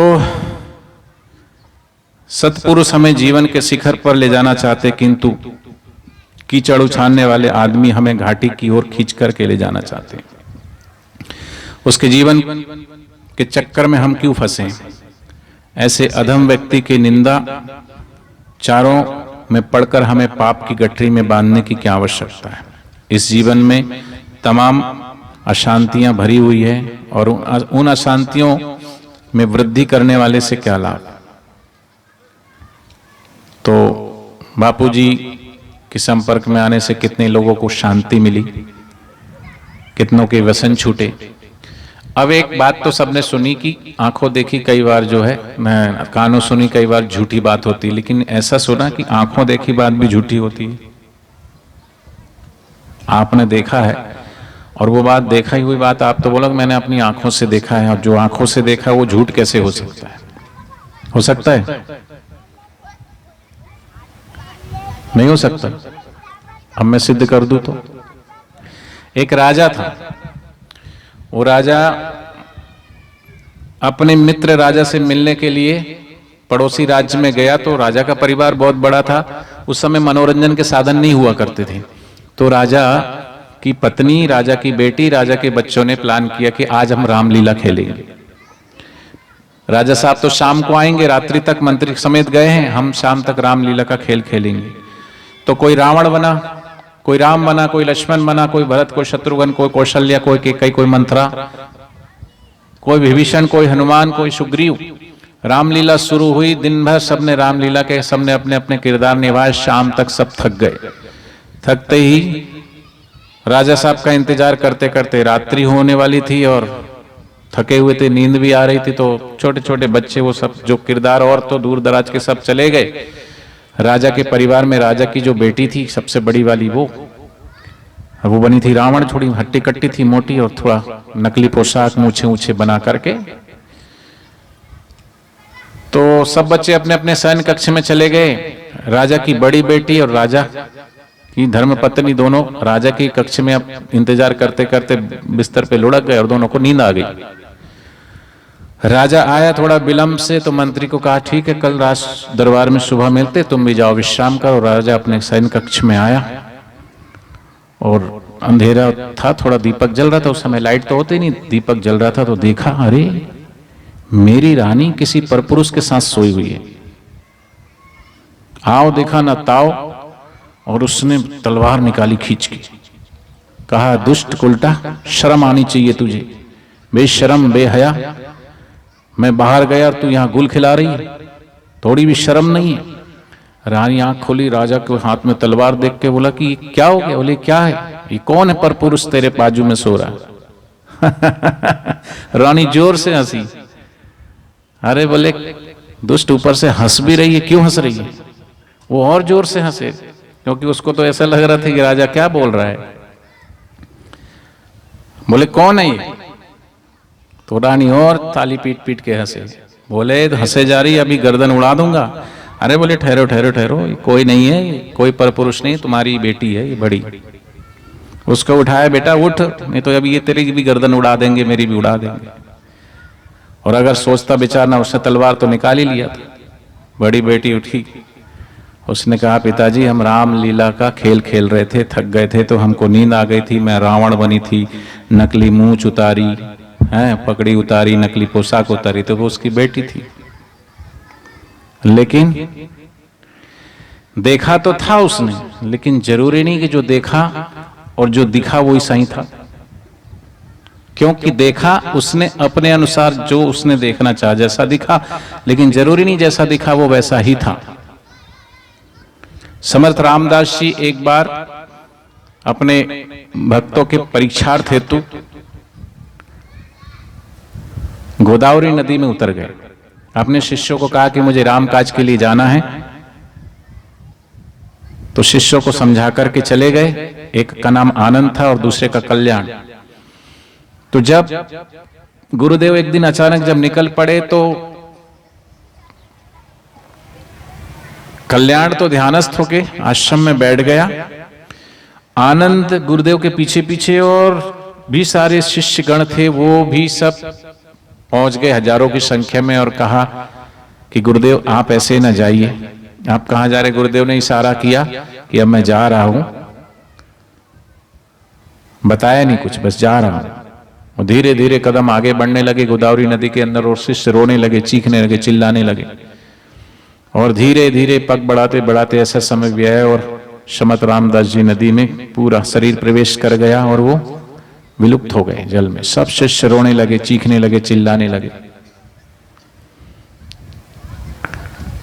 आनंद दौड़ते दौड़ते अपने गुरु भाई के पास आया और कहा कि तुम यहाँ समाधि होकर के बैठे हो, वहां गुरुजी ने जल समाधि ले ली, तुम चलो उठो। अरे बोले गुरुजी ऐसे थोड़ी जा सकते हैं। अरे बोले गुरुजी हमको छोड़ के चले गए, गुरुजी आने वाले नहीं है। कल्याण कहता है कि भाई अपने गुरु पर श्रद्धा रखो, अपने गुरु पर विश्वास रखो। गुरुदेव थोड़े दिन पहले कुछ कह रहे थे कि मुझे राम काज के हेतु कुछ करना है, कि जिससे घर घर में राम जी की मूर्ति विराजमान हो, ऐसा मुझे करना है। हो ना हो गुरुदेव की यही कोई कुछ विशेष कार्य से गुरुदेव गए हो। बोले तुम कैसी बात करते हो? गुरुदेव हमारी आंखों के सामने जल समाधि ले ली, वो चले गए जल। मैंने नहीं देखा, एक ने नहीं देखा, दो ने नहीं देखा, हजारों ने देखा है, सब ने देखा है, मैंने अकेले ने नहीं देखा। तो कल्याण कहता बेशक तुमने देखा है, तुमने देखा है, वो जो देखा है वो भी तुम्हें ऐसा लग रहा कि हाँ वो सत्य है, पर जरूरी नहीं जो तुमने देखा सत्य वो ही हो। वो तुम्हारे अनुसार तुम्हें सत्य दिख रहा, लेकिन जरूरी नहीं कि तुमने जो देखा वही सत्य हो। और एक दिन बीता, 2 दिन बीता, 3 दिन बीता, सब रो रहे हैं, बिलख रहे हैं, कुछ उठ के चले गए, कुछ इधर अब गुरुदेव आने वाले नहीं है, ये भी उठ करके आश्रम में आकर के रो रहा है। तभी 3 दिन बाद वो कल्याण उठा और निकला वहां से, और वहां गोदावरी नदी के तट पर गया और प्रार्थना करने लगा कि अब तो गुरुदेव आएंगे। ऐसा दृढ़ श्रद्धा और विश्वास लेकर के गया, और संध्या होने वाली ही थी, और संध्या के समय जिधर सूर्य अस्त हो रहा है उधर से समर्थ रामदास जी अपने कंधे पर भगवान श्री राम की मूर्ति को लेकर गोदावरी नदी से 3 दिन बाद प्रकट होकर के आए। और सब शिष्य दौड़ पड़े, और कल्याण आगे बढ़कर के अपने गुरुदेव के हाथ से भगवान श्री राम जी की मूर्ति को लेता और कहता, मैं ना कहता था गुरुदेव आएंगे। लोग कहते थे गुरुदेव नहीं आएंगे, लेकिन मैं कहता था कि गुरुदेव आएंगे।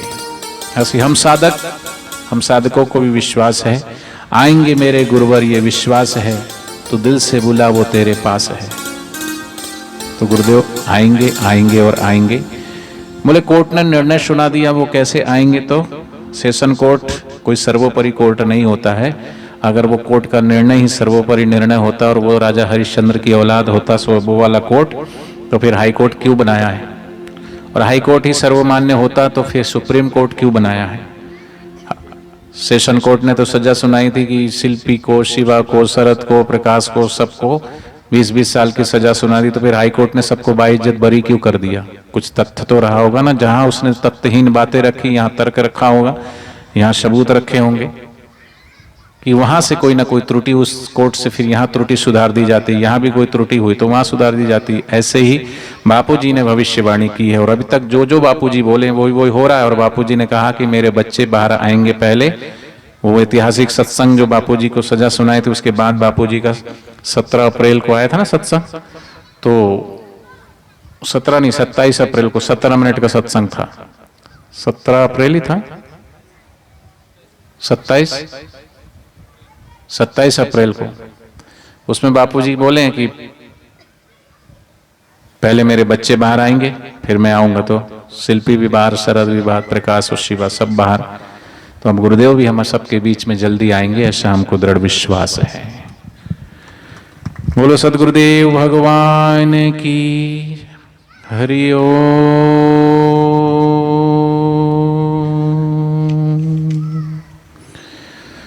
हरि ओम।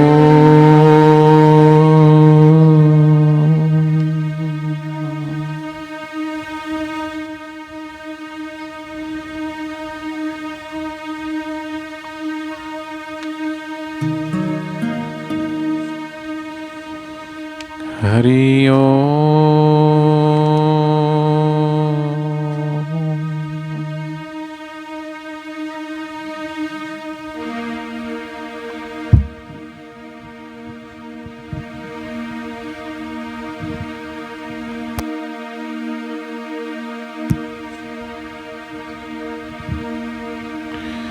हरि ओम।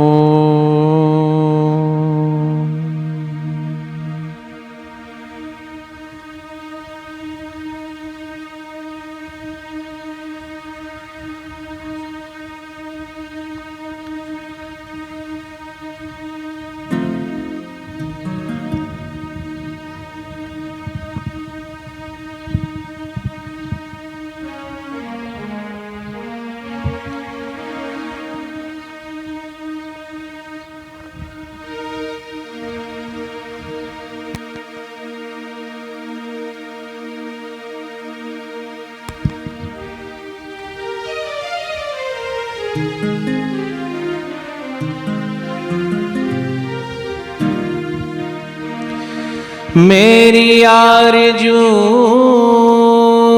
है इतनी, मेरे साथ साथ रहना, डोले जब किश्ती मेरी मेरी बाह थाम लेना, तेरा हाथ जिसने पकड़ा वो रहा न बेसहारा, दरिया में डूब कर भी उसे मिल गया किनारा, उसे मिल गया किनारा, उसे मिल गया किनारा। हमने पुकारे, हमने तो सद्गुरु जी पकड़ा दामन तुम्हारा, तू आसरा हमारा, तू आसरा हमारा। हमने तो सद्गुरु जी पकड़ा दामन तुम्हारा, तू आसरा हमारा, तू आसरा हमारा।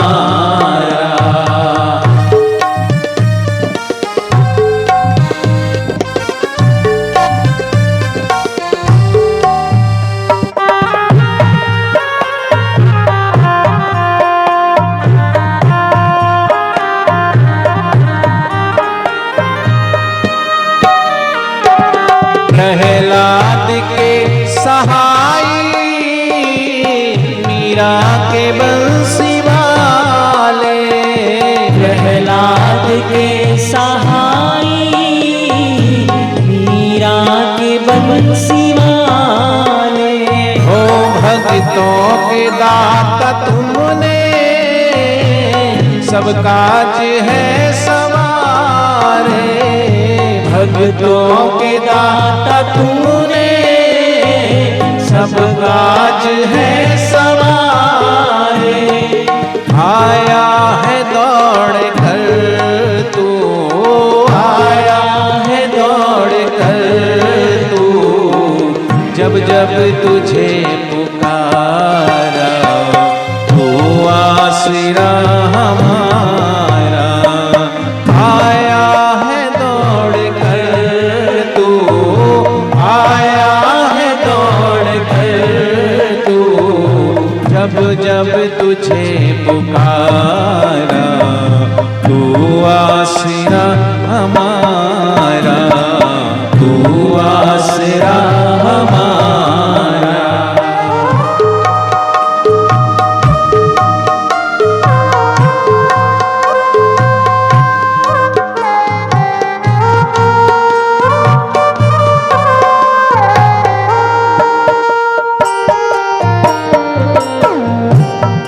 लोग सबरी को ताना मारते थे,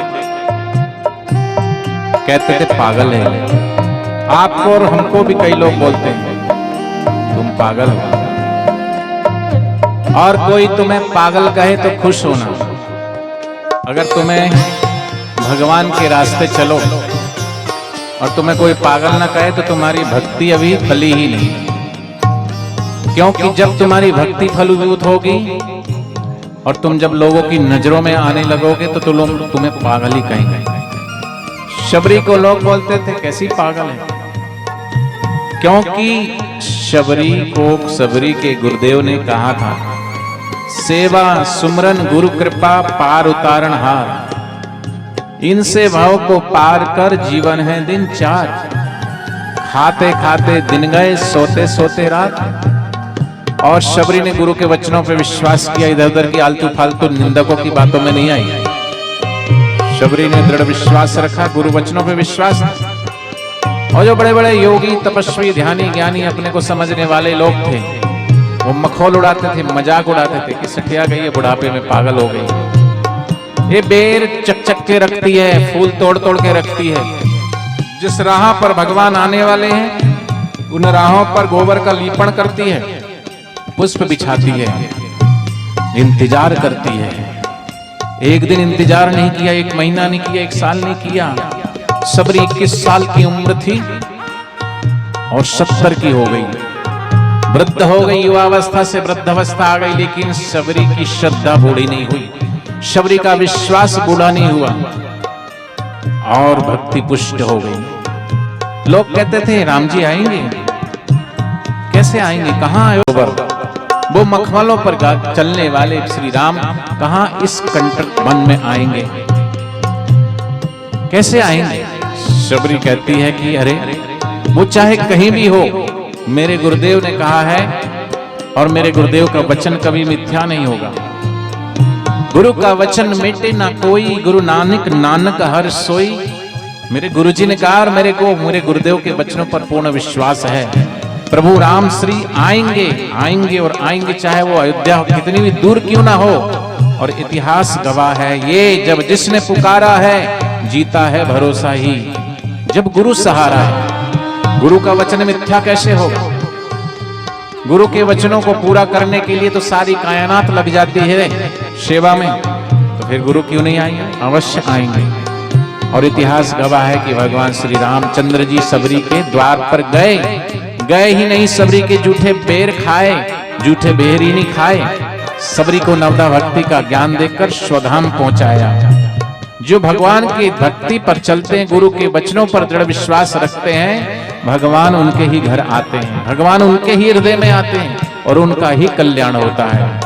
इसलिए मैं जानता हूं तूने सबरी के बेर खाए, मैं जानता हूँ तूने सबरी के बेर खाए।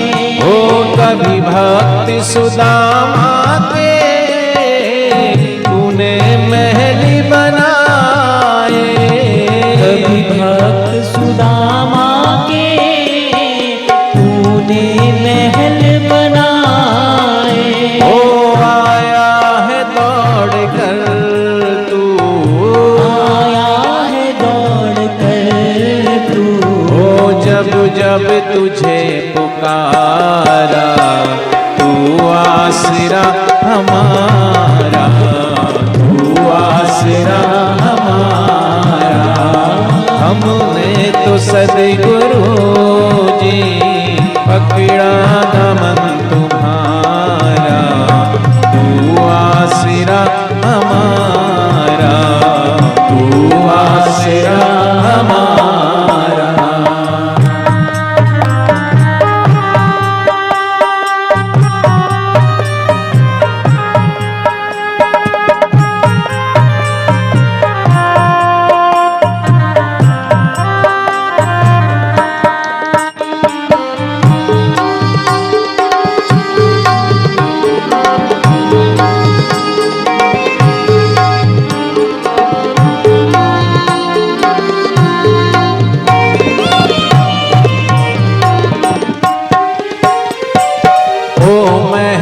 करने वाले हम पे भी मेहर करना, मेहर करने वाले हम पे भी मेहर करना।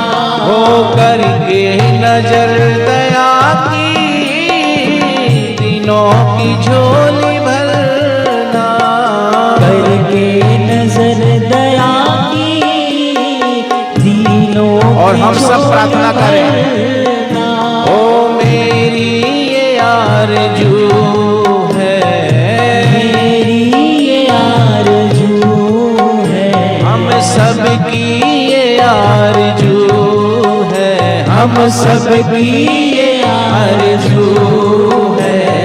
छूटे न दर तुम्हारा, तू आसरा हमारा, तू आसरा हमारा। ओ मेरी ये आरज़ू है, मेरी ये आरज़ू है। छूटे न दर तुम्हारा, तू आसरा हमारा, तू आसरा हमारा। इसलिए आप भी गाइए। दर तेरे पे आ गए दाता मेहर करो, दर तेरे पे आ गए दाता मेहर करो, दर तेरे पे आ गए दाता मेहर करो, दर तेरे पे आ गए दाता मेहर करो, मेहर करो जी मेहर करो, मेहर करो, मेहर करो साईं मेहर करो, मेहर करो साईं मेहर करो, दर तेरे पे आ गए दाता मेहर करो, दर तेरे पे आ गए दाता मेहर करो, दर तेरे पे आ गए दाता मेहर करो, दर तेरे पे आ गए दाता मेहर करो।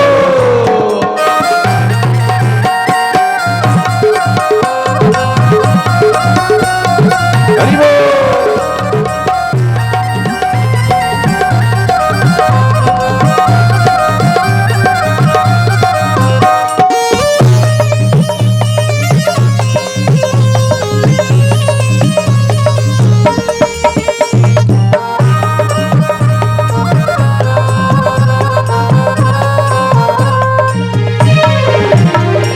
मेहर करो जी मेहर करो, मेहर करो जी मेहर करो, मेहर करो साईं मेहर करो, मेहर करो साईं मेहर करो। दोनों हाथ से हरिनाम की ताली बजाते हुए दर तेरे पे आ गए दाता मेहर करो, दर तेरे पे आ गए दाता मेहर करो, दर तेरे पे आ गए दाता मेहर करो, दर तेरे पे आ गए दाता मेहर करो, दर तेरे पे आ गए दाता मेहर करो, दर तेरे पे आ गए दाता मेहर करो, दर तेरे पे आ गए दाता मेहर करो, दर तेरे पे आ गए दाता मेहर करो, मेहरी करो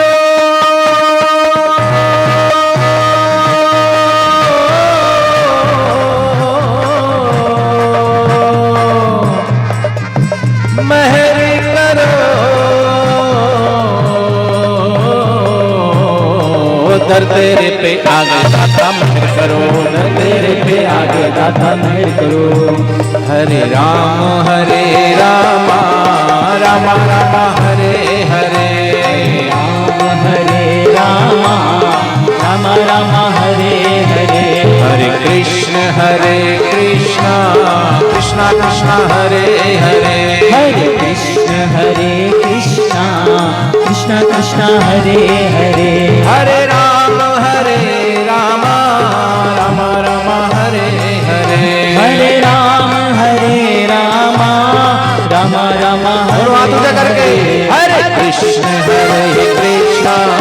कृष्ण कृष्ण हरे हरे, हरे कृष्ण कृष्ण कृष्ण कृष्ण हरे हरे, राम राम हरे हरे, राम राम हरे हरे, कृष्ण कृष्ण हरे हरे, कृष्ण कृष्ण हरे हरे, राम राम हरे हरे, राम राम हरे हरे, हरि ओम ओम ओम ओम रम रम रम रम रम रम जाओ ताली कोई रहे ना खाली ओम ओम ओम ओम ओम ओम ओम ओम। ताली बजा लो हाथ से, रोग प्रतिकारक शक्ति जगेगी। जिसके हाथों में कलयुग का प्रभाव होता है वो ताली नहीं बजा सकता, जिसकी जीवा पे कलयुग का प्रभाव होता है वो हरिओम प्रभु नाम हरिनाम गा नहीं सकता। तुलसी पूर्व के पाप से हरि चर्चा ना सुहाए, जैसे ज्वर के बेग से भूख विदा हो जाए। हरि ओम ओम ओम ओम ओम ओम राम राम राम राम राम राम ओम ओम ओम। खिलखिला के हंसेंगे जोर से, हाथ दोनों हाथ ऊपर करके हरि ओम ओम ओम। हंस लो थोड़ा सा, हंसेंगे भी तो ऐसे जैसे हंसते समय कम से कम हंसी वाला चेहरा तो बनाओ, लेकिन सीरियस चेहरा बना के ऐसे गंभीर होके बैठे रहते हैं। यहाँ गंभीरता की आवश्यकता नहीं, सत्संग में सीरियस होकर बैठने की जरूरत नहीं। जो सीरियस हो जाते हैं उनको फिर कहाँ लेके जाते हैं? इसलिए खूब हंसो रोते हो, इस विधि क्यों प्यारे, हंसते के साथ हंसती है दुनिया, रोते को कौन बुलाता है। बच्चा भी रोने लगे तो तुम ही बोलो अरे ले जा नहीं, यहाँ से ले जा बाहर ले जाना। और हंसता हुआ खिला हुआ फूल सबको अच्छा लगता, मुरझाया हुआ फूल नहीं। इसलिए कहते हैं हंसते के साथ हंसती है दुनिया, रोते को कौन बुलाता है। खिला हुआ फूल ही भगवान और सदगुरु के चरणों में चढ़ाया जाता है, मुरझाया हुआ फूल कौन चढ़ाता है। तो भगवान के सामने सत्संग में गुरु के सामने बैठो तो हंसता हुआ मुस्कुराता हुआ चलो। और बापू जी बोलते हैं मुस्कुरा कर गम का जहर जिनको पीना आ गया, हकीकत में जहां में उसको जीना आ गया। न खुशी अच्छी है न मलाल अच्छा है, प्रभु रख दे जिस हाल में वो हाल अच्छा है। क्योंकि यहाँ तो प्रतिपल सब चीज बदल रही है। जन्म भी बदला, मरण भी बदला, सुख भी बदला, दुख भी बदला, बचपन भी बदला, जवानी भी बदली, बुढ़ापा भी बदलेगा, लेकिन बापूजी बोलते हैं एक चेतना बदला है। ये जगह अदला बदली है। यहाँ जहाँ सुख है वहाँ दुख है, जहाँ मान है वहाँ अपमान है, जहाँ यश है वहाँ अपयश है, जहाँ जीवन है वहाँ मृत्यु है। सब बदलता है, लेकिन जो नहीं बदलता, सदगुरु कहते तुम वही हो, तत्त्वमसि, तत्त्वम असि, तुम वही हो। जैसे वृद्ध लोग जानते हैं, वयोवृद्ध की वो बचपन उनका चला गया, लेकिन बचपन की बातें याद है। जवानी चली गई, लेकिन जवानी की बातें अभी भी याद है। तो ये मातृ पितृ पूजन दिवस के निमित्त आज यहाँ पर सत्संग की पूर्णाहुति है। लगातार 1 महीने से इस क्षेत्र में, और पिछले महीने 10 तारीख से छत्तीसगढ़ में ये मातृ पितृ पूजन दिवस वहां हर साल, क्योंकि इस मातृ पितृ पूजन दिवस की हर जगह मांग होती है, हर क्षेत्र में। अब सब 14 फरवरी को ही मातृ पितृ पूजन दिवस सिर्फ एक दिन मना करके पूरा नहीं होता, इसलिए पहले से शुरुआत हो जाती है। और फिर मातृ पितृ पूजन दिवस 14 फरवरी को, उसके बाद भी कार्यक्रम चलते रहते हैं। तो पूरे देश भर में आश्रम के वक्ताओं के द्वारा और 21,000 बाल संस्कार केंद्र के साधकों के द्वारा, सेवाधारी भाई बहनों के द्वारा, युवा सेवा संघ 20,000 उन सब सेवाधारियों के द्वारा, 1400 योग वेदांत सेवा समितियां उनके द्वारा, और 450 जो आश्रम हैं उन सब आश्रमों के द्वारा 14 फरवरी को तो मातृ पितृ पूजन दिवस मनाया गया। लेकिन अपने अपने क्षेत्र में प्रतिवर्ष की तरह इस वर्ष भी विशाल और भव्य रूप में हर जगह मातृ पितृ पूजन दिवस का आयोजन हुआ। तो आपके इस क्षेत्र में कार्यक्रम करते करते 2 तारीख से इंदौर की तरफ से शुरू हुआ, और ऐसे करते करते करते पहले तो 14 तारीख तक ही प्रोग्राम दिया था, फिर 14 से 17 तक का बना, फिर 18 का भी बना, फिर 19 का भी बना, फिर 19 को लास्ट था, फिर बोले 20 को लास्ट कर दो, फिर बोले कि चलो 21 को लास्ट कर दो, फिर बोले 21 के बाद, फिर बोले एक दिन का और दे दो 22 का। अब कार्यक्रम तो अभी भी मांग रहे हैं, लेकिन आज आपके यहाँ पर सत्संग की मातृ पितृ पूजन दिवस की पूर्णाहुति के निमित्त आज यहाँ पर कार्यक्रम रखा गया है। तो पूरे देश भर में, पूरे विश्व भर में मातृ पितृ पूजन दिवस प्रतिवर्ष, हर वर्ष का रिकॉर्ड टूट जाता है। और पूज्य बापूजी जोधपुर में हम सबसे दूर, समाज से दूर संतों को अगर रखा जाए, संत अगर समाज में होंगे, बापूजी के संपर्क में आने से बच्चों को शाश्वत मंत्र की दीक्षा मिलती है, युवा सेवा संघ भाइयों को गुरु दीक्षा मिलती है, बड़ों को भी दीक्षा मिलती है। किसी की बीड़ी छूटती, किसी की सिगरेट, किसी की तंबाकू, किसी का पान, किसी का गुटखा, किसी की शराब, किसी का मांस, किसी की बीमारी ठीक हो जाती है। घर में संपन्नता आने लगती है, बाहर की दरिद्रता मिटने लगती, भीतर की भी संपन्नता आने लगती है, और लोगों के जीवन में परिवर्तन होने लगता है। इसलिए गुरुदेव के पास खिंचे खिंचे दौड़े दौड़े आते हैं। ये कैसा है जादू समझ में ना आया, तेरे प्यार ने हमको जीना सिखाया। लेकिन जब जब इस धरती पर ब्रह्मज्ञानी महापुरुष आते हैं, तब तक हर युग में कोई ना कोई निंदक भी होता है, जो संतों की निंदा करके उनकी छवि को धूमिल करने का प्रयास करता है। मुगल आए तो मुगलों ने राम जी के मंदिर को तोड़ा, राम जी की प्रतिमा को तोड़ा, लेकिन राम जी की प्रतिभा को मुगल के बाप भी नहीं तोड़ सकते। जयराम जी की बोलना पड़ेगा। मुगल आए, कृष्ण जी के मंदिर को तोड़ा, कृष्ण जी की प्रतिमा को तोड़ा, लेकिन मुगल कृष्ण जी की प्रतिमा को तोड़ सकते, कृष्ण जी की प्रतिभा को मुगल के बाप भी नहीं तोड़ सकते। काशी विश्वनाथ में आज भी कहते हैं मुगल आए, उन्होंने वहां पर भगवान शिव की प्रतिमा, शिवलिंग को भी तोड़ा, लेकिन शिव जी की प्रतिमा को तोड़ सकते, लेकिन शिव जी की प्रतिभा को खंडित नहीं कर सकते। ऐसे ही हमेशा हर युग में उन महापुरुषों के लिए षड्यंत्र रचा, महापुरुषों की छवि को धूमिल करने का प्रयास किया, चाहे भगवान बुद्ध हो, महावीर जी हो, नानक जी हो, कृष्ण हो, कबीर हो, दादू दीनदयाल हो, जो भी संत धरती पर आते हैं, समाज जो उन्नति की ओर जाते हैं वो तो उनसे लाभ ले लेते हैं, लेकिन कहीं ना कहीं कुछ मात्रा में कुछ ऐसे निंदक लोग भी होते जिनका स्वार्थ सिद्ध नहीं होता, और उन पर जब चोट करते हैं महापुरुष लोग, तो लोग उनके विरोध में खड़े हो जाते हैं। कौन लोग विरोध में खड़े होते हैं? प्रकाश तो सबको चाहिए कि नहीं चाहिए? बोलो। आप रोज सवेरे भगवान के सामने प्रार्थना करते हैं, भास्कर देवता हमारे सामने प्रकट हो, और भगवान भास्कर जब प्रकट होते तो आप जल का लोटा लेकर के आदिदेव नमस्तुभ्यम प्रसीद मम भास्कर दिवाकरे नमस्तुभ्यम प्रभाकरे नमस्तुते करके आप सूर्य भगवान को अर्घ देते हो। लेकिन वहीं पेड़ की झुरमुट में बैठ करके उल्लू मीटिंगें करते रहते हैं। सूर्य वूर्य कोई होता ही नहीं है, कोई प्रकाश कोई होता नहीं, वो प्रकाश की निंदा करता है। उल्लू सूरज को क्या जाने, राई पर्वत को क्या जाने, और निंदक गुरु भक्तों की गुरु महिमा को क्या जाने, निगुरा सगुरा को क्या जाने। लेकिन आप सब जानते हैं कि एक निंदक नहीं, ऐसे ही एक उल्लू नहीं, 10 उल्लू 20 उल्लू भी अगर मीटिंग करके भी अगर एक घोषणा भी कर दें, उल्लू के उल्लू प्रधान उल्लू भी अगर सर्टिफिकेट निकाल दे कि सूरज होता ही नहीं, प्रकाश होता ही नहीं, और उसमें खूब प्रकाश की निंदा लिखी हो, तो जो समझदार हैं, बुद्धिजीवी लोग हैं, वो कहेंगे उल्लू तो है ही महा उल्लू। लेकिन आप प्रत्यक्षम किम प्रमाणम, हाथ कंगन को आरसी किया और पढ़े लिखे को फारसी किया, देखो सूरज उगा है, लेकिन आंख वालों को दिखाई देता है, जो अंधे उनको थोड़ी सूरज दिखाई देता है। तो ऐसे ही जो श्रद्धावान हैं वो ज्ञान को पाते हैं, ज्ञान को उपलब्ध होते हैं, निंदक बेचारे कोरे रह जाते हैं। तो पूज्य बापू जी ने ये मातृ पितृ पूजन दिवस का शुभारंभ करवाया, क्योंकि आने वाला जो समय बड़ा विषम परिस्थितियों का आने वाला है। एक तो ये 21वीं सदी जहां भौतिकता की चकाचौंध है, सुख सुविधाएं तो है, जितनी जितनी सुख सुविधाएं घरों में बढ़ गई है उतनी ही अशांति भी बढ़ गई है, घर के कलेश भी बढ़ गए। बाहर से बड़े टिप टॉप बड़े दिखते हो, लेकिन अंदर देखो गहराई में तो सबकी बड़े अशांति है। गृह युद्ध छिड़ा हुआ है, गृह युद्ध छिड़ा हुआ, बाप बेटे में तनातनी रहती, माँ बेटी में तनातनी रहती, सास बहू में तनातनी रहती है। वेस्टर्न और पाश्चात्य कल्चर भारत देश में आ गया है, चटमंगनी पट गया और झट तलाक शुरू हो रहे हैं। क्यों हो रहे हैं आखिर, ये सब क्या है? सब सुख सुविधाएं, पहले वो जमाना था कच्ची सड़कें कच्चे मकान थे, लेकिन फिर भी बड़े प्रेम और प्यार से रहते थे। अगर आ गए अतिथि तो माने अतिथि देवो भवा, माने अतिथि जो बिना तिथि के आए वो भगवान है। इसे कहते हैं ना, बुलाने पे आए वो मेहमान और बिना बुलाए आए वो भगवान है, खुश होते थे।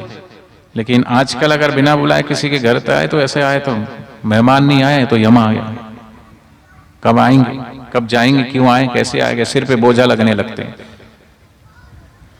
तो रिश्तों में कड़वाहट आ गई है, रिश्तों में भावनाएं खत्म हो रही है। जहां सुबह सुबह होता था कराग्रे बस्ते लक्ष्मी कर मध्य सरस्वती कर मूले तू गोविंद प्रभाती कर दर्शनम, अब मूल मंत्र हो गया कराग्रे बस्ते मोबाइलम कर मध्य व्हाट्सअपम कर मूले तू फेसबुकम प्रभाते कर मोबाइल दर्शनम। अब क्या, तो छोटा बच्चा उसको भी मोबाइल का शौक, उसको क्यों नहीं चढ़ेगा? मम्मी पापा को शौक है तो उसको भी चढ़ेगा। वो घर से तो देखेगा, घर से तो सीख रहा, वो तो दुकान से खरीद के वो नहीं लाया, अब उसको जरूरत नहीं है, फिर भी चलो पीछे एक सेवादारी भेज दो, जरा बच्चे शोर कर रहे हैं। तो मोबाइल का उपयोग उतना ही करो जितनी देर आप जाके टॉयलेट में बैठते हो ना, जितनी जरूरी उपयोगिता है फटाफट वहां से आ जाते हो। जैसे वहां उसके अंदर गंदा वायरस होता है, ऐसी मोबाइल में भी गंदा वायरस है।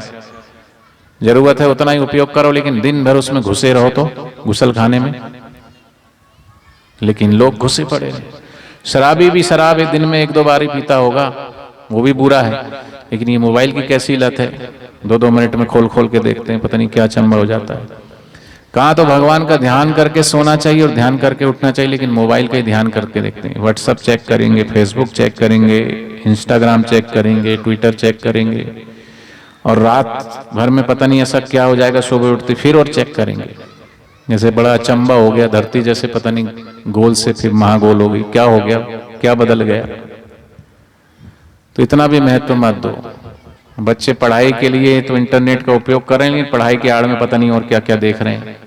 कहाँ संस्कार मिलेंगे? ना माता पिता के पास टाइम है, ना नाना नानी की दादा दादी के द्वारा पहले संस्कार मिलते थे, वह मोबाइल से संस्कार मिल रहे हैं।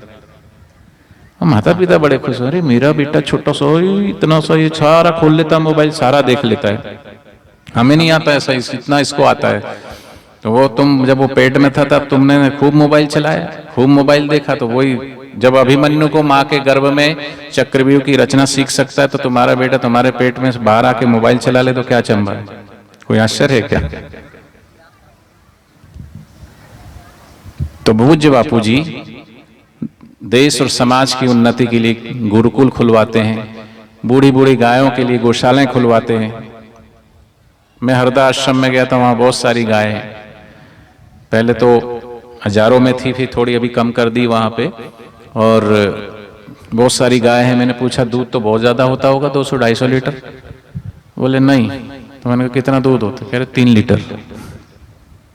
तो दूध वाली गाय नहीं है, बूढ़ी बूढ़ी गाय इधर उधर कहीं मंडी में खड़ी, कहीं रोड पे खड़ी, कहीं किसी की टांग टूट गई, किसी की कमर टूट गई है, तो वो गायों को वहाँ सेवा की जाती। गायों की गौशालाएं, सैकड़ों गौशालाएं हैं, वहाँ गायों की सेवा होती है। गुरुकुल खुलवाए बापूजी ने कि बच्चे हमारे चरित्रवान बने, पढ़े लिखें समाज में। और बापूजी कितना बोलते थे, सब थोड़े दिन तुम राज सत्ता संभालो, हमारे बच्चे आएंगे। गुरुकुल के बच्चे जब टॉप आने लगे, अच्छे से मेरिट में पास होने लगे, तो चुभने लगे कॉन्वेंट स्कूल वालों को। तो स्कूलों को बदनाम किया गया, स्कूलों को बदनाम करके बच्चों की हत्या करवाई वहाँ अहमदाबाद में। फिर अहमदाबाद से फिर छिंदवाड़ा गुरुकुल में, गुरुकुलों को बदनाम कर करके जब उसमें कुछ हासिल नहीं हुआ उनको, तो फिर सत्ता पे बैठे सत्ताधीशों ने ऐसा एक्ट बनाया, और वो एक्ट बना करके बापूजी पर फ्रेम कर दिया। कुछ भी हुआ नहीं, बस ऐसा एक्ट बना के कोई भी किसी को भी फंसा सकता है। एक्ट पहले ऐसा था कि कोई भी नाबालिग लड़की 14 साल 16-18 साल से नीचे की है, उसके साथ कुछ भी होता है, छेड़छाड़ होता है, कुछ भी होता है, तो पोक्सो एक्ट लगता है। लेकिन अब कानून में संशोधन क्या किया कि कुछ भी ना हुआ हो, अगर लड़की खाली कह दे, झूठी सच्ची बात बना के कह दे, और उस कानून का हथियार की तरह कितना उपयोग किया गया। तो ये सोची समझी साजिश करके षड्यंत्र के तहत बापूजी के देवी कार्यों के, बापूजी के सेवा कार्यों को बंद कराने के लिए कुचक्र रचा गया। लेकिन बापूजी बोलते हैं कि ये मेरा कार्य नहीं, ये समाज का कार्य है, देश का कार्य है, संस्कृति का कार्य है, ये ईश्वर का कार्य है। और ईश्वर के कार्य को ईश्वर ही सजाते हैं, संवारते और संभालते हैं। संतों के कारज हरि आप सवारे। तो बापूजी जब से गए हैं वहां पे कोई भी आश्रम बंद नहीं हुआ, किसी भी प्रकार की सेवा में कोई विघ्न और बाधा नहीं है, बल्कि विस्तार हो रहा है सेवाओं का। और ये करने कराने वाले हम और आप नहीं, गुरुदेव ही हैं, भगवान ही हैं। समाज में अच्छी चीजें लगती है, सभी वर्ग के, सभी धर्म के लोग, हिंदू हो, मुस्लिम हो, सिख हो, ईसाई हो, बौद्ध हो, जैन हो, पारसी हो, सभी मातृ पितृ पूजन दिवस में आते और मनाते हैं। तो आइए हम भी आज यहाँ पर इस सत्संग की पूर्णाहुति की बेला पर आज फिर मातृ पितृ पूजन दिवस का ये अंतिम सत्र होगा। तो पुखराज भाई आकर के व्यवस्था कराएंगे मातृ पितृ पूजन की। हम मातृ पितृ पूजन शुरू करेंगे।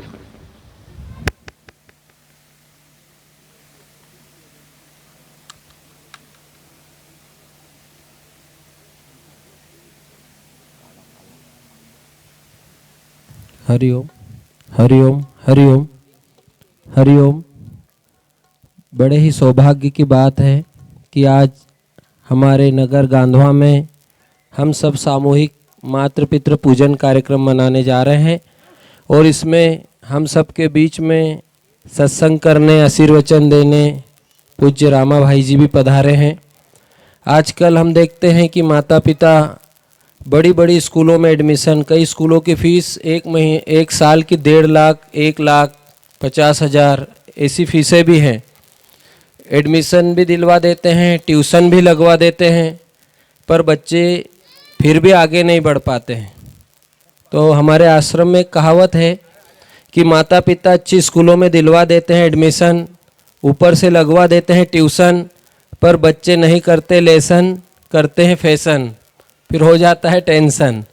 तो आज जो भी बच्चे बच्चियां अपने देवतुल्य माता पिता का पूजन आदर करेंगे, उनकी आयु, विद्या, यश और बल, ये चारों चीज़ें बढ़ेगी। तो जो भी माता पिता चाहते हैं कि हमारे बच्चे बच्चे उन्नत हों, संस्कारी बालक बने, युवा तेजस्वी हो, तो वो सब यहाँ पधारे हैं। अब हमें ये व्यवस्था करना है कि जैसे गणेश जी ने अपने माता पिता की पूजा और प्रदक्षिणा की थी, तो जो भी मम्मी पापा जोड़े से आए माता पिता, वो यहाँ आकर इस गाले में जो सामने हैं तो जोड़े से आकर बैठे। बहनें जो दीदियाँ हैं वो थोड़ी व्यवस्था देखें। आप जानते हो कि कौन के बच्चे आए हैं। इधर भी भैया लोग जो अपने परिवार सहित आए हैं, उनसे निवेदन है कि संकोच न करें और जोड़े से बैठे यहाँ पर, और आपके बच्चे आपके साथ में बैठेंगे। आज ये महापर्व है, ये राष्ट्रीय पर्व भी और एक धार्मिक पर्व भी है, क्योंकि सभी धर्म के लोग इसको पसंद करते हैं। मेरा सबसे निवेदन है, खड़े हो जाए बहनें जरा, और देखें ये गाले में सामने पहले जो माता पिता परिवार सहित आए वो बैठे यहाँ पर, ये गद्दे से लगा दो छोटू भाई कि माता पिता लाइन से बैठे, जाना किसी को नहीं है। अभी तो केवल टाइटल था, असली सत्संग और जो असली आनंद है वो अब आएगा, तो कोई भी जाए नहीं। बहुत ही बढ़िया कार्यक्रम होगा, इस कार्यक्रम से वंचित न रहें, नहीं तो फिर बोलेंगे कि अरे अब अगली बार हम इसमें शामिल होंगे और सबको बुलाएंगे। अभी बहुत बढ़िया कीर्तन होगा, यहाँ बहुत अच्छा कार्यक्रम मातृ पितृ पूजन पर्व मनाया जाएगा। पहले इधर आ जाओ, ये 2 लाइनें पूरी करेंगे जो माता पिता जोड़े से आए हैं। 2 जोड़े इधर भेज दो, ऊपर इधर। शिवा भाई एक तरफ आ जाओ, दिलीप भाई, ओ अपने उज्जवल भाई, सर्वोदय भाई और उज्जवल भाई।